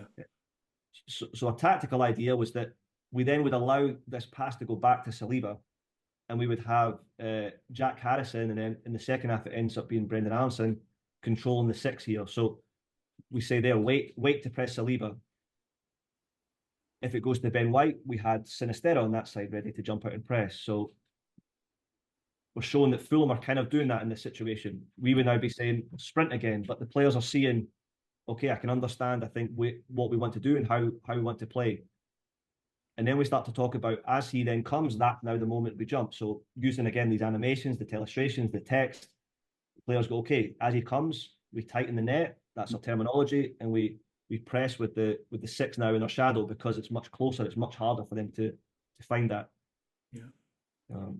That's maybe a daft question to you. And you mentioned the pressing line 2. So in terms of them lines, I'm presuming they are definitions that you guys internally have of how deep and how high to press. So how many would you have pressing line 1, 2, 3, 4, 5? Like how, and is that just of how high and up the pitch that would begin? Yeah, I mean, we typically, at different times you get pushed deep and you have to defend deeper. We usually talked about pressing line 1 was essentially pressing the very first pass from the goalkeeper. Yeah. Pressing line 2 was sort of coming more into now this area. We wanted the confrontation to be maybe 15, 20 yards outside the box. Yeah. Pressing line 3 now is maybe more around the top of the circle, where we're now coming a bit more deep, and we're now pressing in here. And you'll see from the game clips at times we're pressing line 3, 2, 1. There's moments where a free kick's given away here and now you're pressing line 3. But the point was that our starting point was more thinking pressing line 2. We weren't going to press that first pass, but we also didn't want to come too deep to start off with. Ideally, we were playing more in that pressing line 2 space, where our idea is to have the back line almost at the halfway line, and the front line here, it's 20 yards, 25 yards, whereas instead of being here and here, or being all the way up here and being stretched. And I think what's important then in some of these things is that when I said about the principles and the behaviours, that now in these moments, it's not so much about the tactical element of it. It's now the behavioural element of it, and the principles which we have, which is in these areas, we want to be aggressive, we want to go in, we want to join in, we want to swarm in these situations and win the ball, which I think comes across clearly when you see us in training. So for us, we have to build in the behaviours of what the players have to do, and now we can then talk about tactics, but the behaviours have to be there. And for us, what we were seeing was, in some of this, the tactical idea from Fulham was good, but the behaviours were different from us. Not maybe it works for them, maybe it doesn't, but we were now saying this is not enough for us. We don't want to just get close. We don't want to just get close here and then back off. He should be trying to win the ball. ready to join in, shifting across some of these now behavioural things that become we value more than Fulham in this moment, where they let them out. So we're saying that we don't want to let them to that point even. Yeah. I can zip through some of this, but we thought this was a good example again of the spacing that Liverpool have and the behaviours and the mentality that they're trying to implement, much more similar to what we wanted to see. So we've talked about this is Tomiyasu, who ended up playing in our game. So we prepared to say if it's Tomiyasu, he might be more here. And if he is, then Brendan Allison, you're going to jump and press him. So we've prepared for some different scenarios of if he's in here or if he's there. And again, these are now what I would call behaviours of Van Dijk, the behaviour of Nunes. I think it's here that's now on the front foot, looking to win the ball when it comes. So we highlight those little behaviours and we think about if that's us, that's what we want to be doing. That's the kind of body shape, language, the mentality that we would have. And I think this last one was about how we deal with this little rotation from Odegaard, that he often liked to do this kicked out. We call it kicked out, this rotation out wide. And we said that with three in midfield, we can deal with that by having our eighth, which was in this game, Mark Roca, step out and deal with that. So that was just to show that. It's good, yeah. It's really powerful that, like I say, moving the players, literally saying this is where we want you to be in this situation. I think that's really powerful. I think that's it for me. I think about, the players, even if they don't hear Jesse, they should be able to watch the video and see what we want them to do so that when it goes onto the pitch, it becomes clearer for them. And that's why I think there's a lot of value in what I can bring with that part of it, Yeah, definitely. This is not, it's not always so clear to see with the training video because of the sun a little bit, and the bibs always make it a little bit harder to see. So maybe I'll skip a few of these scenes, but I think this clip, I believe, this is from match day -1, but a couple of other clips are match day -3. So you see that we drip this in the training. So even there, we're saying, look, we're a little bit too deep here. We want to be a little bit higher and now be in front of the six. So we're showing the players in training the shape's good, but here's now the details that we have to get right. Ready to do that, ready to jump. So we use these training clips. We sometimes will show these during the week, but often we'll use these training clips actually on match day before we go to the stadium to bring the players in and say, look, we'll review our match plan through what we did in training and the behaviours in training and the good things from training that we did. So we're showing these little details of everything that they've seen. They've seen Liverpool players do it. Now they're seeing themselves do it, and now they've done it on the pitch. So those different ways in which that then is translated to them. It's seeing a team do it, then doing it themselves, then seeing themselves do it. And having some corrections in there. And there you're seeing some of the behaviours of going in and then transitioning and playing forward. We talk about this rest defence that I mentioned before, so showing that in training, let's make sure that we're always on top of that and getting that right. This is the one now that's from the match day -3. We put this in here to go, we put a player on a different penny. That was Saliba. That was how we were then going to make it clear to the players that was the player we were going to press his next pass and not press him right away.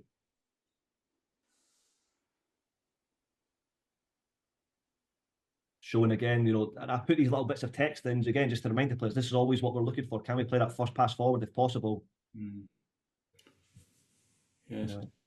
Yeah, I like it. I like how it builds up, like I said, match -3, -1 in terms of refining it, and then showing themselves doing it, and then just making those small adjustments ready for the game. I think that's really for sure. And little things like this, then, right? Like I'm showing here that if he takes a bigger touch, then you can jump it. So he doesn't do it in this moment quite the same way, but the players are understanding. Okay, those are the things that I'm looking for now. It's the player, it's the touch, it's the long pass, it's those types of things to help communicate what we want. Like that. Now that long ball becomes a little bit less controlled, and we're having to shift across and defend those situations. And so I think it's about how do you get your messages across to the players through video, through doing it in training, through reviewing the training, making the videos clear so the players can see exactly what we want to be doing here, so that he goes. I mean, this is now again what for me behaviours. It's the principle, the tactic was for him to press him, but it's not just press and stop. We've built in that he now continues. He continues. Watch Rodrigo here. He continues. We've now got 1, 2, 3, 4 players against 2. That mentality that we said, Fulham weren't quite aggressive enough. In training, we're going, guys, this is what it is for us. For us, it's this. It's going, it's coming back, it's winning it. 4 players against 2, trying to play fast, playing forward, those behaviours, those habits, counter-pressing when we lose it. And I think for me, my point is just, how do you then get through video, through coaching, those different elements, the players to do what you want. So I'm understanding that in this moment, the little technical things, that our shape is good. When we see that body language, that's the moment that we should be thinking about dropping. That's what coaches are always teaching players to do. And then it's always coming back for the second ball. So I'm using those animations to make it clear to the players, this is what we should be doing. This is the expectation. And this is now the behavior, Yeah. Nice. So I think this was now, I can skip through this a little bit. This was now just to show that then it's the deep third. If we get pushed deep, we have this mentality that everybody's coming back and trying to win the ball, and we've got everybody connected. And then in transition, we're looking to attack this space. So we're highlighting little things like that. In the last part, really, I won't go through the whole rest of the video, but this last part then is now us doing it in the game. So I said to you this to you before we started the podcast, was that this video is repetitive. It's meant to be repetitive because that's how you're trying to make it so the players, they see it once, they do it, they see it again, and then they do it in the game, and then they get feedback on it at halftime, so that there has to be that repetitiveness and that consistency. And I also think sometimes the animations can be tedious, but can also then be more engaging if they're done right. And now the players are seeing it, and it becomes really clear to them. And now you're hoping that on match day you do it. And in this game, we lost this game 1-0, but we had more chances, more shots on target. We missed a penalty late in the game, which would have at least leveled the game if obviously we scored it. But we were really, really happy with the way the team played. And we felt like against a team that had won 9 games, one of the best teams in the league, we should have got at least a draw, if not won the game. But that's the thing, is you can do all this good work and you can do it well in the game. And you'll see from some of these scenes, you'll see, my gosh, how did they not get a chance off there or not score there? But ultimately, in my role, in the coach's role, you're trying to set the players up to have success. And in the end, whether they have the success or not is dictated by their performance on the day, the opposition's performance on the day, referee decisions. That ultimately, these are the things which you can't control. But we're showing the habits there now, the sprinting. So when we're in this higher press mode, this going from pressing line 2 into kind of pressing line 1, that's the behaviours that we were adopting. We were waiting and then we were sprinting. Here's one of the first moments in the game. Our tactics of not pressing Saliba right away. He's a bit unsure. I mean, it's 45 seconds and you can see he's a little bit unsure what to do because he expected us to press him. Yeah. We're waiting there. We're not getting stretched. We always wanted to put Gabriel under some pressure. So that's what we're thinking about. We've done this in training. We've seen this. We know if the 6 comes that we want to be on that. And right away, minute in, we don't let them play through us. We force them to give the ball out for a throw in. So right away we were going, yeah, okay, that's a good start, a good approach from us. And then just different moments where we're now getting to see some of those behaviours in place. The tactics there, closing the middle, but now it's sprinting, going in, winning the ball. Should be a big chance. Could have been a goal there easily right after halftime to make it 1-1, but yeah, don't quite pull it off in the end. There's just an example. It wasn't a lot of mistakes from him on the day, but there's an example of, we said, let's try and run it. Gabriel, put him under pressure and make him make mistakes. And there we run at him, and 6 minutes into the game, he plays a loose pass right into the middle. We win it, and now we're looking to transition. So, we'll then show some of these clips to the players after the game, and we're saying, look, we didn't win the game, we lost the game on the day, but yeah, we're making progress. We're doing the things that we want. We're recognising those moments to press. We could be sprinting a little bit more there, but we're controlling the middle. Here's that little rotation where we said before the game, yeah, Odegaard likes to come out into that space. If you watch Arsenal, you'll see Odegaard often floats out there. But we're able to deal with that. We know that. Mark Roca is ready to deal with that because we've got that kind of 3-3 shape with the midfield and the forwards. And then it's the going in and the winning the ball in those wide areas. So this again, for me, this almost looks like that training clip where I said, look at Rodrigo and his behaviour. He presses here, so highlighting Rodrigo. Rodrigo presses here. Like in training, he continues. And now all of a sudden, you've got 2 Arsenal players against 1, 2, 3, 4, 5 Leeds players. And some coaches will say, well, they don't want that because it's not good. But we are saying we want that because we want to win the ball there and not let them out and keep having to shift and defend the spaces of the full pitch, which we're there, we win a throw in. So that time it works for us. And that's how we want to play. And what we look for. So through training the tactics, but then also the behaviours in the training of smaller space stuff, we get the players to have these behaviours and these habits and these principles, which I think are in every game. And for me, I've always been a part of the Red Bull model, whether it's Ralf or Jess or Chris, that the behavioural parts are always there. It's now, how do we get the players to recognise when they do it right, do it well? Another moment right after, again, this is 10 minutes into the second half, a big transition moment where, we again, as a coaching staff, you're thinking you've got to score from one of these moments, but it's not always the case, and you're trying to put your team in a good situation.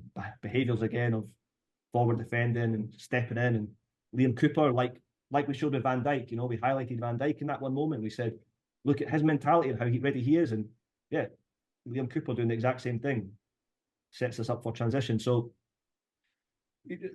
also recognising those things and showing the players afterwards, look, you guys did it in training well, you did it in the game well, you're getting our behaviours.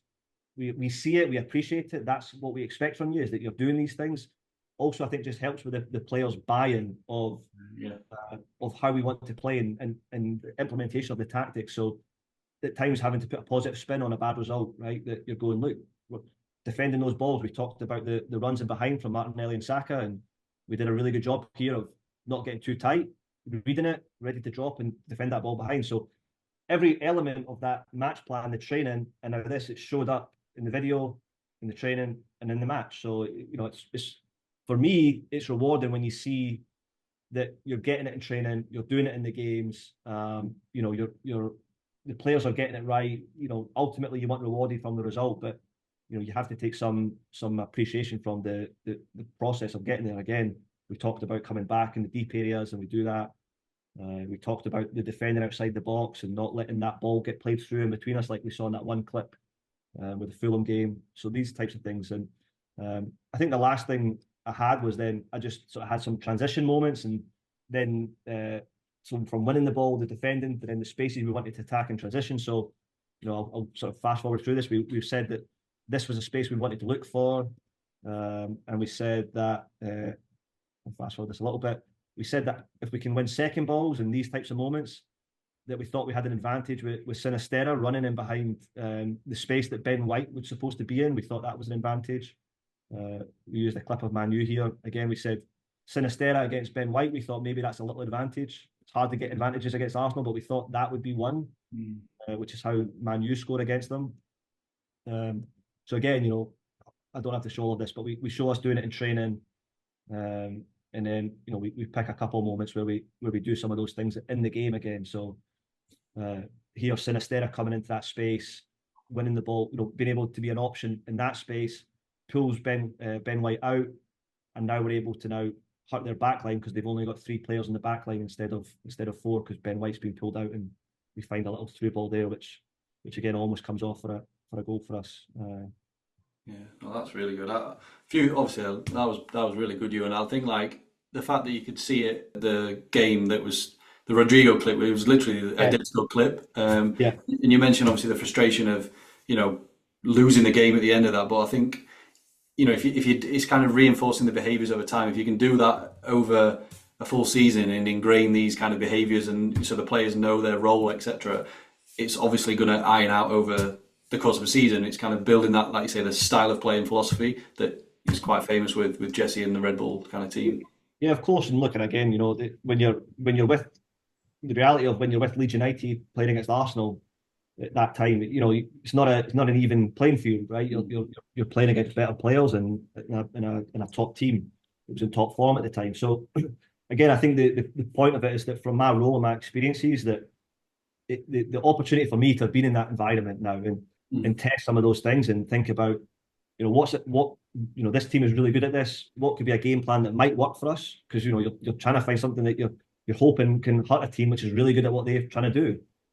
So can this work?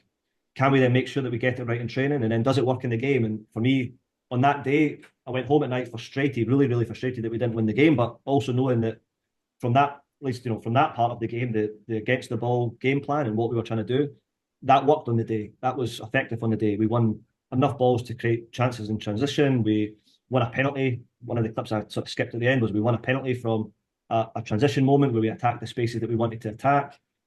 So, you go, I'm doing my job right. Our approach is right in training as a staff. We're getting the things done in the right way. And then, yeah, you've got to hope that results come and that you can get the other parts of the game right. We didn't look at what we did with the ball. Can you improve that in areas? And did that work? And, so you're trying to look at all of that and use the video for me as a big tool to communicate that to the players, review things with the players. And the one part I've not really talked about, but we're also informing some of those decisions based on things we're seeing from the data side of it. Yeah. So if you've made it this far into the video, you must be enjoying the content. Either that or you have simply fallen asleep. So whichever one of them it is, you probably won't mind me asking you for a quick favour. So as you know, I'm always looking to grow the channel. So the bigger the channel gets, the more people we can reach and impact, but also the bigger and better guests we can invite onto the channel to have these types of chats.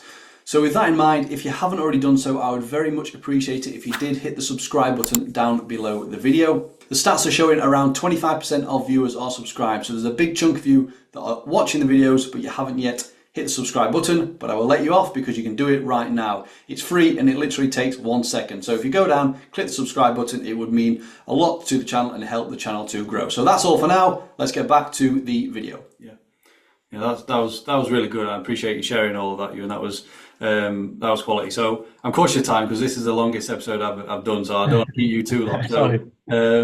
So, but I did want to kind of speak about a little bit in terms of, because obviously you mentioned already you're kind of not in a role at the minute, you're between jobs, and it kind of leads on to the topic of kind of how difficult it is to get a job in sport and in football, especially in elite football, but then also like the kind of situation you're in where, you've worked with Jesse, you see analysts and coaches kind of, work with the same people again. So like you've done in your career so far where Jesse might get another job, you might be, join Jesse wherever that may be. Yeah. And whether it be Jesse or whoever, it's just kind of interesting to think, what do you do in terms of what's next for you, basically? And what's next for you? Are you waiting around? Have you had opportunities? Because you mentioned when we spoke on the phone yesterday, you did some traveling, you've been visiting different clubs and connecting with people and kind of just keeping sharp, so to speak, in terms of keeping what's kind of topical at the moment. So yeah, just curious to ask you a little bit about that in terms of what's next and kind of that step back into another role. Yeah, it's been a strange kind of period for me because like I said to you, as I went through my career, there was never a moment I looked for a job or asked somebody to go with them somewhere. It was pretty much since I went to apart from when I went to New York, but since New York it was Chris Armas taking me to Toronto, Ralf and Lars calling me about going to Moscow, Ralf asking me to go to Man U, Jesse asking me to go to Leeds, and I kept getting pulled by people that I'd worked with and had experiences with that knew I was good at what I did, wanting to work with me. And then I've left Leeds, and a lot of those people are in jobs now or aren't in jobs now or whatever their situation is. So they've not called me up for a job yet. And it's a strange period where you're then kind of trying to figure out, okay, well, how can I showcase some of what I can do to create more opportunities for me? Do I wait for somebody to get a job which feels right for me and then I take? I had a couple of things come up which I just didn't feel was right for me. And again, one of the challenges of when I've now been in the Premier League for a couple of seasons with a couple of top teams, and now you want to kind of stay around that level. So your ambition to sort of stay at that level is high and a little bit different now. So yeah, I think it's a challenge. So one of the things I did was I spent like a month and a half traveling around some of Europe. I went to Germany, Austria, Belgium, France, to kind of meet with some different teams and watch some training sessions and talk to some analysts about how they do things, talk to some coaches, talk to some sporting directors, and just try to network and connect and one, put myself out there a little bit to go, I'm not in a role right now, and what would they have any capacity to bring me in? But then also just to learn from them and see what they were doing and talk about the game. And I have had a lot of chance now to watch other leagues and look at how other teams are playing and been able to download some games and from Scout and look at what's Xabi Alonso's Leverkusen doing, how are Stuttgart playing, what's going on with Girona and how they attack, and is there any trends that are common between different teams and anything new that somebody's doing that's interesting. And I think so in some ways, again, I feel there's other parts of myself which I've developed and I'm able to now feel like I'm actually better placed to take the next role as well, with some other skill sets which I've got from not being in work. But but it is difficult now to gain the trust of somebody to then have them bring you in.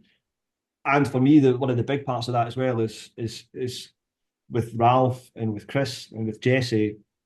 They've trusted me, and they've given me a voice, and they've given me responsibility in a big way. And I know that I still want that. I want to feel like I'm a part of the decision making process and a part of the coaching staff. So it could be a challenge when you now become a kind of club, a staff member, of the club, where now you're staying on when different coaches come, because now you're sometimes having to now find a different way to connect with that coach and how to build that relationship. So I like the idea of coming in with a coach, but the challenge of it then is if it doesn't work, or if they want to move, or if whatever it is, you're kind of sometimes then having to leave the club as well when maybe you don't want to, maybe you want to stay. So that's the challenge of it for sure. Yeah, that's interesting. In terms of them kind of visits you went when you mentioned Germany, Belgium, Holland, etc. Like, were you just reaching out to people on LinkedIn, like reaching out to coaches you knew, like friends of friends, and how did the connections get made? It was more people I knew, or a connection through somebody. So I kind of asked Ralf and Lars if they knew some people. Renee Marsch that I worked with in Leeds. I asked him if there was anybody he could connect me with that might be good to sit down and meet with. And so I visited Ralf with the Austrian national team, and visited Leipzig and saw what they were doing, but then also went to to meet with some people from Paderborn that were in the second division in the Bundesliga, and went to Cercle Bruges, where I didn't know anybody there, but somebody was able to connect me with their head coach and their staff, and went down to Monaco and met with their sporting director. And so I went to some different clubs and did some different traveling, and found different ways to kind of get a foot in the door, so I could meet with somebody, or make a connection with somebody, whether it was a analyst, coach, or sporting director, or anybody like that. So it was really cool, and it was a good experience to talk to different people and see different things, and ask some questions about their training approach, or their tactical ideas, or how they play with the ball or against the ball, and not feel like because I'm not in a role, I was able to kind of felt open to tell me those things, because we're not competing with each other, which is cool. Nice. It was Stu Metcalf, Cercle Bruges, don't you? Yeah. I sat with Stu was my boss when I worked at Brighton like 10 years ago. Yeah. So he was my boss then. So I sat and talked with him, and he's doing a really good job there. Yeah, definitely. Small world, everyone knows everyone. Yeah, that's it. And I think that was what I did. I then was just, talking to somebody, and they said, "Oh yeah, I know so and so there. I can connect you with them." And I just rented a car, and whenever I got, and then I was like, "Yeah, I'll just drive there and spend a couple of days there." So it was a cool experience. Yeah. Nice, perfect. Well, one thing I do always ask you is if you have any kind of, if you're a reader, any recommendations, books, podcasts. Doesn't have to be coaching, doesn't have to be analysis, just anything that you think anyone might find use in. Yeah, I mean, I think I think I want to read more than I do. I've got a bunch of books in my bookcase where I've like kind of started it and then put it down and not gone back round to it. But I think the other thing with that as well is that I think there's a lot of good resources now which aren't books, right? There's a lot of good resources online. You mentioned the APFA. APFA, yeah. Oliver Gage. But again, if you're looking to learn about analysis and do some courses, that things like that, I think are great for helping you develop. In terms of some good reads, I mean, the non-football related book that I read back when I was in college and I loved was The Alchemist. I'm reading that now. I'm literally reading it. Yeah. Like for me, it was just a cool book about life and about your journey and little tidbits in that, which I kind of appreciated as a kind of philosophy book. But then after that, I mean, I loved reading Sir Alex Ferguson's books after his retirement. The first one that came out after his retirement for me I preferred that than the leading book that came after. I liked the first one because it was more story related, and I felt was easier to maybe connect with a little bit. I think that's just a good big book about leadership and experiences and some of that. Again, from my master's degree, I read a couple of books that are non-football related about leadership, and one of them is called Leading Change. I think by John Cotter, I think. Okay. It was an interesting book about how do you create change in an environment, and how you sustain that change. Harry Kramer was a professor that I met with when I was at Northwestern. That had some really good books. Values to Action was the name of his first book, and he had a follow-up book that talked about uh, how the importance of having values as a leader, Mm. but then how you then live those values and turn those values into actions, that how you hold yourself accountable to making sure that you're not just saying we value this, this, and this, but then that doesn't reflect what you're actually doing. So he talks about that, which was really good. And I met him in person, so it was fun to kind of pick his brain a little bit. And then I heard a podcast that talked about this book, and then I read it. Was the Straight A Conspiracy. Okay. Uh, it's an easy read because it's almost aimed at like high school students. Mm. But that's about how you learn and how people learn. It pulls upon some other kind of those, like, how people learn, and like, Atomic Habits, or some of those different types of books. It kind of pulls on some of that, but it's quite an easy read. Yeah. And it's about basically how you can learn anything. If you can learn to walk and talk and read, there's nothing you can't learn. Mm. But there's certain things which block your learning and stop you from learning. And so, the growth mindset, some of those things about how you can now make sure that you can build a process of learning and a process of understanding something. If you do that, your capability to learn things opens up. And they were tutors that would sort of help people with various subjects. And they were like, we're not an expert on math or Spanish, but we can help you learn it, not because we know the language or we know math, but because we know how to learn. And if you know how to learn, you can teach anything. So that was, for me, it was an interesting little book about that. So that's another one I would recommend. Nice, nice. I'll link some of them below. It's quite. I was so random that you named the book that I'm actually in the middle of Yeah. right now. So Are that you was. enjoying it? Yeah, halfway through it. Yeah, I got it recommended so many times. And I'm like, I just need to read this book, see what it's all about. But yeah, Yeah.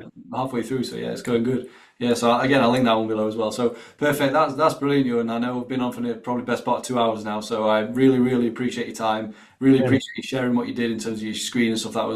I hope that was valuable to others as it was to me. So is there anything else you want to give a shout out to, you, and anything at all? No, no, I really appreciate being on, and yeah, I hope the screen share part wasn't too tedious, because I know it was supposed to be a bit repetitive. So I hope it was still engaging enough, and some people are interested in seeing that process of it. And I hope I didn't talk too much, but yeah, again, it's that energy that I have, and kind of passion for what we're talking about. So I appreciate the opportunity to be on here with you, and talk about some of this stuff, and answer some great questions and whatnot. So Nice, nice. Well, we'll keep an eye out for where you're going to end up next in terms of your next role, you. And yeah, appreciate that. again, thanks for your time. You take care, and I'm sure we will catch up soon. Cheers, you too. Thank you.